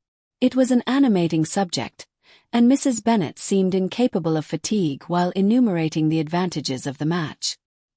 His being such a charming young man and so rich, and living but 3 miles from them, were the first points of self-gratulation. And then it was such a comfort to think how fond the two sisters were of Jane, and to be certain that they must desire the connection as much as she could do. Was, moreover, such a promising thing for her younger daughters, as Jane's marrying so greatly must throw them in the way of other rich men. And lastly, it was so pleasant at her time of life to be able to consign her single daughters to the care of their sister, that she might not be obliged to go into company more than she liked. It was necessary to make this circumstance a matter of pleasure, because on such occasions it is the etiquette, but no one was less likely than Mrs. Bennet to find comfort in staying home at any period of her life. She concluded with many good wishes that Lady Lucas might soon be equally fortunate, though evidently and triumphantly believing there was no chance of it. In vain did Elizabeth endeavour to check the rapidity of her mother's words, or persuade her to describe her felicity in a less audible whisper, for to her inexpressible vexation, she could perceive that the chief of it was overheard by Mr. Darcy, who sat opposite to them. Her mother only scolded her for being nonsensical. "What is Mr. Darcy to me, pray, that I should be afraid of him? I am sure we owe him no such particular civility as to be obliged to say nothing he may not like to hear. For heaven's sake, madam, speak lower. What advantage can it be for you to offend Mr. Darcy?" You will never recommend yourself to his friend by so doing. Nothing that she could say, however, had any influence. Her mother would talk of her views in the same intelligible tone. Elizabeth blushed and blushed again with shame and vexation. She could not help frequently glancing her eye at Mr. Darcy, though every glance convinced her of what she dreaded. For though he was not always looking at her mother, she was convinced that his attention was invariably fixed by her. The expression of his face changed gradually from indignant contempt to a composed and steady gravity. At length, however, Mrs. Bennet had no more to say, and Lady Lucas, who had been long yawning at the repetition of delights which she saw no likelihood of sharing, was left to the comforts of cold ham and chicken. Elizabeth now began to revive. But not long was the interval of tranquillity, for when supper was over, singing was talked of, and she had the mortification of seeing Mary, after very little entreaty, preparing to oblige the company. By many significant looks and silent entreaties did she endeavor to prevent such a proof of complaisance, but in vain. Mary would not understand them. Such an opportunity of exhibiting was delightful to her, and she began her song. Elizabeth's eyes were fixed on her with most painful sensations, and she watched her progress through the several stanzas with an impatience which was very ill rewarded at their close. For Mary, on receiving, amongst the thanks of the table, the hint of a hope that she might be prevailed on to favour them again, after the pause of half a minute began another. Mary's powers were by no means fitted for such a display. Her voice was weak, and her manner affected. Elizabeth was in agonies. She looked at Jane to see how she bore it, but Jane was very composedly talking to Bingley. She looked at his two sisters, and saw them making signs of derision at each other, and at Darcy, who continued, however, imperturbably grave. She looked at her father to entreat his interference, lest Mary should be singing all night. He took the hint, and when Mary had finished her second song, said aloud, "That will do. Extremely well, child. You have delighted us long enough. Let the other young ladies have time to exhibit." Mary, though pretending not to hear, was somewhat disconcerted, and Elizabeth, sorry for her and sorry for her father's speech, was afraid her anxiety had done no good. Others of the party were now applied to. "If I," said Mr. Collins, "were so fortunate as to be able to sing, I should have great pleasure, I am sure, in obliging the company with an air, for I consider music as a very innocent diversion, and perfectly compatible with the profession of a clergyman. I do not mean, however, to assert that we can be justified in devoting too much of our time to music, for there are certainly other things to be attended to. The rector of a parish has much to do. In the first place, he must make such an agreement for tithes as may be beneficial to himself and not offensive to his patron. He must write his own sermons, and the time that remains will not be too much for his parish duties, and the care and improvement of his dwelling, which he cannot be excused from making as comfortable as possible.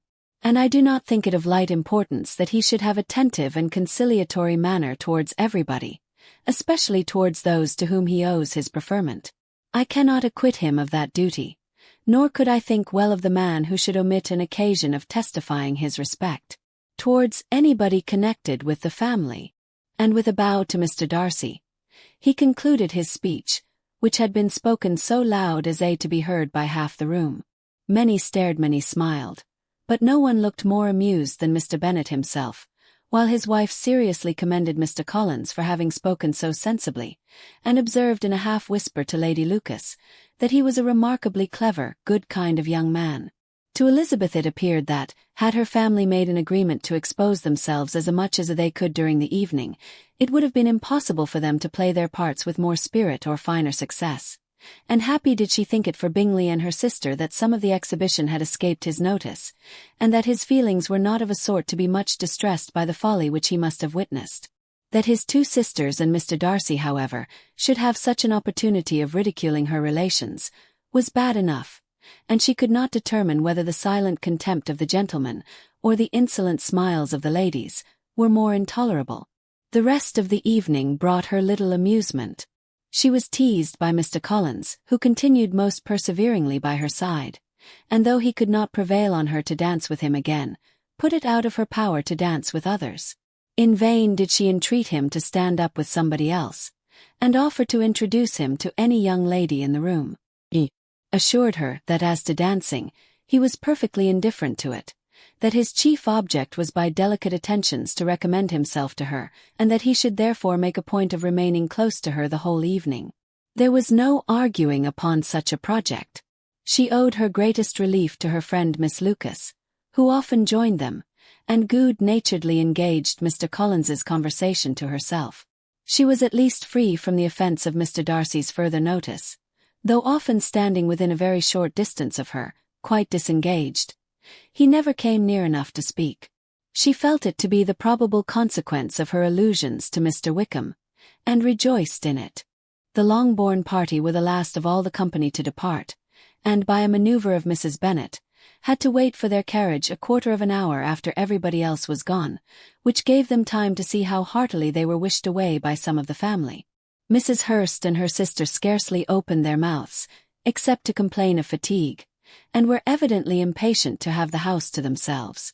They repulsed every attempt of Mrs. Bennet at conversation, and by so doing threw a languor over the whole party, which was very little relieved by the long speeches of Mr. Collins, who was complimenting Mr. Bingley and his sisters on the elegance of their entertainment, and the hospitality and politeness which had marked their behaviour to their guests. Darcy said nothing at all. Mr. Bennet, in equal silence, was enjoying the scene. Mr. Bingley and Jane were standing together, a little detached from the rest, and talked only to each other. Elizabeth preserved as steady a silence as either Mrs. Hurst or Miss Bingley, and even Lydia was too much fatigued to utter more than the occasional exclamation of "Lord, how tired I am!" accompanied by a violent yawn. When at length they arose to take leave, Mrs. Bennet was most pressingly civil in her hope of seeing the whole family soon at Longbourn, and addressed herself especially to Mr. Bingley, to assure him how happy he would make them by eating a family dinner with them at any time, without the ceremony of a formal invitation. Bingley was all grateful pleasure, and he readily engaged for taking the earliest opportunity of waiting on her, after his return from London, whither he was obliged to go the next day for a short time. Mrs. Bennet was perfectly satisfied, and quitted the house under the delightful persuasion that, allowing for the necessary preparations of settlements, new carriages and wedding clothes, she should undoubtedly see her daughter settled at Netherfield in the course of 3 or 4 months. Of having another daughter married to Mr. Collins, she thought with equal certainty, and with considerable, though not equal, pleasure. Elizabeth was the least dear to her of all her children, and though the man and the match were quite good enough for her, the worth of each was eclipsed by Mr. Bingley and Netherfield. Chapter 19. The next day opened a new scene at Longbourn. Mr. Collins made his declaration in form, having resolved to do it without loss of time, as his leave of absence extended only to the following Saturday, and having no feelings of diffidence to make it distressing to himself even at the moment. He set about it in a very orderly manner, with all the observances, which he supposed a regular part of the business. On finding Mrs. Bennet, Elizabeth, and one of the younger girls together, soon after breakfast, he addressed the mother in these words: "May I hope, madam, for your interest with your fair daughter Elizabeth, when I solicit for the honour of a private audience with her in the course of this morning?" Before Elizabeth had time for anything but a blush of surprise, Mrs. Bennet answered instantly, "Oh dear, yes, certainly. I am sure Lizzie will be very happy. I am sure she can have no objection. Come, Kitty, I want you upstairs." And, gathering her work together, she was hastening away, when Elizabeth called out, "Dear madam, do not go. I beg you will not go. Mr. Collins must excuse me. He can have nothing to say to me that anybody need not hear. I am going away myself." "No, no, nonsense, Lizzie. I desire you to stay where you are." And upon Elizabeth's seeming really, with vexed and embarrassed looks about to escape, she added, "Lizzie, I insist upon your staying and hearing Mr. Collins." Elizabeth would not oppose such an injunction, and a moment's consideration making her also sensible that it would be wisest to get it over as soon and as quietly as possible, she sat down again and tried to conceal, by incessant employment, the feelings which were divided between distress and diversion. Mrs. Bennet and Kitty walked off, and as soon as they were gone, Mr. Collins began.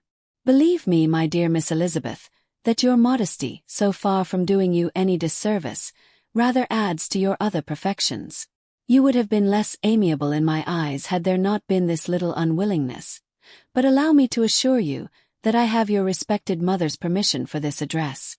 You can hardly doubt the purport of my discourse, however your natural delicacy may lead you to dissemble. My attentions have been too marked to be mistaken. Almost as soon as I entered the house, I singled you out as the companion of my future life. But before I am run away with by my feelings on this subject, perhaps it would be advisable for me to state my reasons for marrying and, moreover, for coming into Hertfordshire with the design of selecting a wife, as I certainly did. The idea of Mr. Collins, with all his solemn composure, being run away with by his feelings, made Elizabeth so near, laughing, that she could not use the short pause he allowed in any attempt to stop him further, and he continued, "My reasons for marrying are, first, that I think it a right thing for every clergyman in easy circumstances like myself to set the example of matrimony in his parish. Secondly, that I am convinced that it will add very greatly to my happiness. And thirdly, which perhaps I ought to have mentioned earlier, that it is the particular advice and recommendation of the very noble lady whom I have the honor of calling patroness. Twice has she condescended to give me her opinion, unasked too, on this subject, and it was but the very Saturday night before I left Hunsford between our pools at quadrille, while Mrs. Jenkinson was arranging Miss de Bourgh's footstool, that she said, 'Mr. Collins, you must marry. Clergymen like you must marry. Choose properly, choose a gentlewoman for my sake. And for your own, let her be an active, useful sort of person, not brought up high, but able to make a small income go a good way. This is my advice. Find such a woman as soon as you can. Bring her to Hunsford, and I will visit her. Allow me, by the way, to observe, my fair cousin, that I do not reckon the notice and kindness of Lady Catherine de Bourgh as among the least of the advantages in my power to offer. You will find her manners beyond anything I can describe, and your wit and vivacity, I think, must be acceptable to her, especially when tempered with the silence and respect which her rank will inevitably excite. Thus much for my general intention in favor of matrimony. It remains to be told why. My views were directed towards Longbourn instead of my own neighborhood, where I can assure you there are many amiable young women. But the fact is that being as I am to inherit this estate after the death of your honored father, who however may live many years longer, I could not satisfy myself without resolving to choose a wife from among his daughters, that the loss to them might be as little as possible, when the melancholy event takes place, which however, as I have already said, may not be for several years. This has been my motive, my fair cousin, and I flatter myself it will not sink me in your esteem. And now nothing remains but for me but to assure you in the most animated language of the violence of my affection. To fortune I am perfectly indifferent, and shall make no demand of that nature on your father, since I am well aware that it could not be complied with, and that £1,000 in the 4%, which will not be yours till after your mother's decease, is all that you may ever be entitled to. On that head, therefore, I shall be uniformly silent, and you may assure yourself that no ungenerous reproach shall ever pass my lips when we are married." It was absolutely necessary to interrupt him now. "You are too hasty, sir," she cried. "You forget that I have made no answer. Let me do it without further loss of time. Accept my thanks for the compliment you are paying me. Am very sensible of the honor of your proposals, but it is impossible for me to do otherwise than to decline them. I am not now to learn," replied Mr. Collins with a formal wave of the hand, "that it is usual with young ladies to reject the addresses of the man whom they secretly mean to accept when he first applies for their favor, and that sometimes the refusal is repeated a second or even a third time. I am therefore by no means discouraged by what you have just said, and shall hope to lead you to the altar ere long." "Upon my word, sir," cried Elizabeth, "your hope is a rather extraordinary one after my declaration. I do assure you that I am not one of those young ladies, if such young ladies there are, who are so daring as to risk their happiness on the chance of being asked a second time. I am perfectly serious in my refusal. You could not make me happy, and I am convinced that I am the last woman in the world who could make you so. Nay, were your friend Lady Catherine to know me, I am persuaded she would find me in every respect ill qualified for the situation." "Were it certain that Lady Catherine would think so," said Mr. Collins very gravely, "but I cannot imagine that her ladyship would at all disapprove of you. And you may be certain when I have the honor of seeing her again, I shall speak in the very highest terms of your modesty, economy, and other amiable qualification. Indeed, Mr. Collins, all praise of me will be unnecessary. You must give me leave to judge for myself, and pay me the compliment of believing what I say. I wish you very happy and very rich, and by refusing you hand, do all in my power to prevent your being otherwise. In making me the offer, you must have satisfied the delicacy of your feelings with regard to my family, and may take possession of Longbourn estate whenever it falls, without any self-reproach. This matter may be considered, therefore, as finally settled. And rising as she thus spoke, she would have quitted the room, had Mr. Collins not thus addressed her. When I do myself the honor of speaking to you next on the subject, I shall hope to receive a more favorable answer than you have now given me, though I am far from accusing you of cruelty at present, because I know it to be the established custom of your sex to reject a man on the first application, and perhaps you have even now said as much to encourage my suit as would be consistent with the true delicacy of the female character. Really, Mr. Collins, cried Elizabeth with some warmth, you puzzle me exceedingly. If what I have hitherto said can appear to you in the form of encouragement, I know not how to express my refusal in such a way as to convince you of its being one. You must give me leave to flatter myself, my dear cousin, that your refusal of my addresses is merely words of course. My reasons for believing it are briefly these. It does not appear to me that my hand is unworthy your acceptance, or that the establishment I can offer would be any other than highly desirable. My situation in life, my connections with the family of de Bourgh, and my relationship to your own, are circumstances highly in my favor, and you should take it into further consideration that in spite of your manifold attractions, it is by no means certain that another offer of marriage may ever be made you. Your portion is unhappily so small that it will in all likelihood undo the effects of your loveliness and amiable qualifications. As I must therefore conclude that you are not serious in your rejection of me, I shall choose to attribute it to your wish of increasing my love by suspense, according to the usual practice of elegant females. I do assure you, sir, that I have no pretensions whatever to that kind of elegance which consists in tormenting a respectable man. I would rather be paid the compliment of being believed sincere. I thank you again and again for the honor you have done me in your proposals, but to accept them is absolutely impossible. My feelings in every respect forbid it. Can I speak plainer? Do not consider me now as an elegant female intending to plague you, but as a rational creature, speaking the truth from her heart. You are uniformly charming, cried he with an air of awkward gallantry, and I am persuaded that when sanctioned by the express authority of both your excellent parents, my proposals will not fail of being acceptable.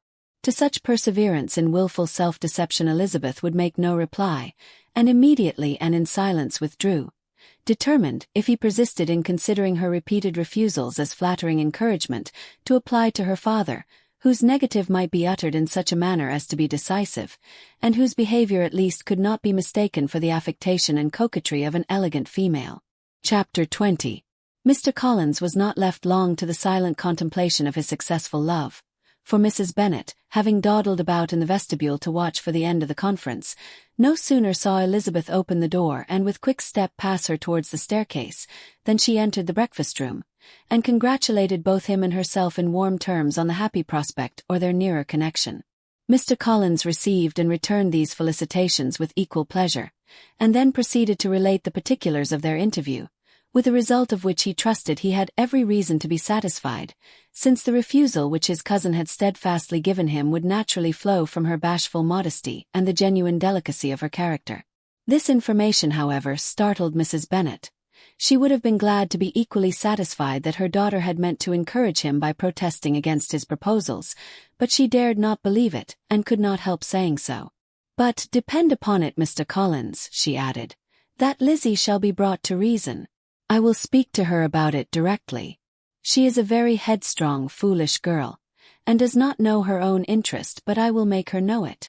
"Pardon me for interrupting you, madam," cried Mr. Collins, "but if she is really headstrong and foolish, I know not whether she would altogether be a very desirable wife to a man in my situation, who naturally looks for happiness in the marriage state. If therefore she actually persists in rejecting my suit, Perhaps it were better not to force her into accepting me, because if liable to such defects of temper, she could not contribute much to my felicity. Sir, you quite misunderstand me, said Mrs. Bennet, alarmed. Lizzie is only headstrong in such matters as these. In everything else she is as good-natured a girl as ever lived. I will go directly to Mr. Bennet, and we shall very soon settle it with her, I am sure. She would not give him time to reply, but hurrying instantly to her husband, called out as she entered the library, "Oh, Mr. Bennet, you are wanted immediately. We are all in an uproar. You must come and make Lizzie marry Mr. Collins, for she vows she will not have him, and if you do not make haste he will change his mind and not have her." Mr. Bennet raised his eyes from his book as she entered, and fixed them on her face with a calm unconcern which was not in the least altered by her communication. "I have not the pleasure of understanding you," said he, when she had finished her speech. "Of what are you talking?" "Of Mr. Collins and Lizzie. Lizzie declares she will not have Mr. Collins, and Mr. Collins begins to say that he will not have Lizzie. And what am I to do on the occasion? It seems an hopeless business. Speak to Lizzie about it yourself. Tell her that you insist upon her marrying him. Let her be called down. She shall hear my opinion." Mrs. Bennet rang the bell, and Miss Elizabeth was summoned to the library. "Come here, child," cried her father as she appeared. "I have sent for you on an affair of importance. I understand that Mr. Collins has made you an offer of marriage. Is it true?" Elizabeth replied that it was. "Very well, and this offer of marriage you have refused?" "I have, sir." "Very well. We now come to the point. Your mother insists upon your accepting it. Is it not so, Mrs. Bennet?" "Yes, or I will never see her again." "An unhappy alternative is before you, Elizabeth. From this day you must be a stranger to one of your parents. Your mother will never see you again if you do not marry Mr. Collins, and I will never see you again if you do." Elizabeth could not but smile at such a conclusion of such a beginning, but Mrs. Bennet, who had persuaded herself that her husband regarded the affair as she wished, was excessively disappointed. "What do you mean, Mr. Bennet, in talking this way? You promised me to insist upon her marrying him." "My dear," replied her husband, "I have two small favors to request. First, that you will allow me the free use of my understanding on the present occasion, and secondly, of my room. I shall be glad to have the library to myself as soon as may be." Not yet, however, in spite of her disappointment in her husband, did Mrs. Bennet give up the point. She talked to Elizabeth again and again, coaxed and threatened her by turns. She endeavored to secure Jane in her interest, but Jane, with all possible mildness, declined interfering, and Elizabeth, sometimes with real earnestness and sometimes with playful gaiety, replied to her attacks. Though her manner varied, however, her determination never did. Mr. Collins, meanwhile, was meditating in solitude on what had passed. He thought too well of himself to comprehend on what motives his cousin could refuse him, and though his pride was hurt, he suffered in no other way. His regard for her was quite imaginary, and the possibility of her deserving her mother's reproach prevented his feeling any regret. While the family were in this confusion, Charlotte Lucas came to spend the day with them. She was met in the vestibule by Lydia, who, flying to her, cried in a half-whisper, "I am glad you are come, for there is such fun here. What do you think has happened this morning? Mr. Collins has made an offer to Lizzie, and she will not have him."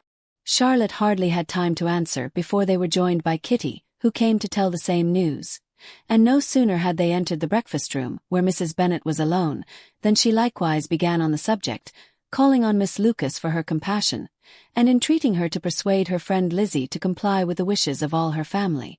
"Pray do, my dear Miss Lucas," she added in a melancholy tone, "for nobody is on my side, nobody takes part with me.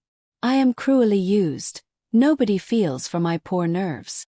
Charlotte's reply was spared by the entrance of Jane and Elizabeth.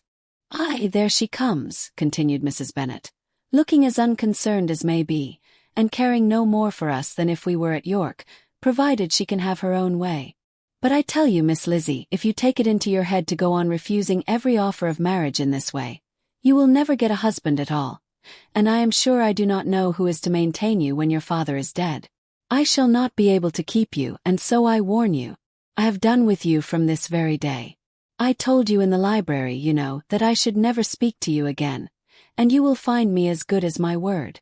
I have no pleasure in talking to undutiful children. Not that I have much pleasure, indeed, in talking to anybody. People who suffer as I do from nervous complaints can have no great inclination for talking. Nobody can tell what I suffer, but it is always so. Those who do not complain are never pitied. Her daughters listened in silence to this effusion, sensible that any attempt to reason with her or soothe her would only increase the irritation. She talked on therefore without interruption from any of them, till they were joined by Mr. Collins, who entered the room with an air more stately than usual, and on perceiving whom she said to the girls, "Now I do insist upon it, that you all of you hold your tongues and let me and Mr. Collins have a little conversation together."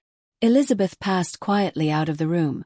Jane and Kitty followed, but Lydia stood her ground, determined to hear all she could, and Charlotte, detained first by the civility of Mr. Collins, whose inquiries after herself and all her family were very minute, and then by a little curiosity, satisfied herself with walking to the window and pretending not to hear. In a doleful voice Mrs. Bennet began the projected conversation. "Oh, Mr. Collins, my dear madam," replied he, "let us be forever silent on this point. Far be it from me," he presently continued, in a voice that marked his displeasure, "to resent the behavior of your daughter. Resignation to inevitable evils is the evil duty of us all, the peculiar duty of a young man who has been so fortunate as I have been in early preferment, and I trust one am resigned. Perhaps not the less so from feeling a doubt of my positive happiness had my fair cousin honored me with her hand. For I have often observed that resignation is never so perfect as when the blessing denied begins to lose somewhat of its value in our estimation. You will not, I hope, consider me as showing any disrespect to your family, my dear madam, by thus withdrawing my pretensions to your daughter's favor, without having paid yourself and Mr. Bennet the compliment of requesting you to interpose your authority in my behalf. My conduct may, I fear, be objectionable in having accepted my dismission from your daughter's lips instead of your own. But we are all liable to error. I have certainly meant well through the whole affair. My object has been to secure an amiable companion for myself, with due consideration for the advantage of all your family, and if my manner has been at all reprehensible, I here beg leave to apologize.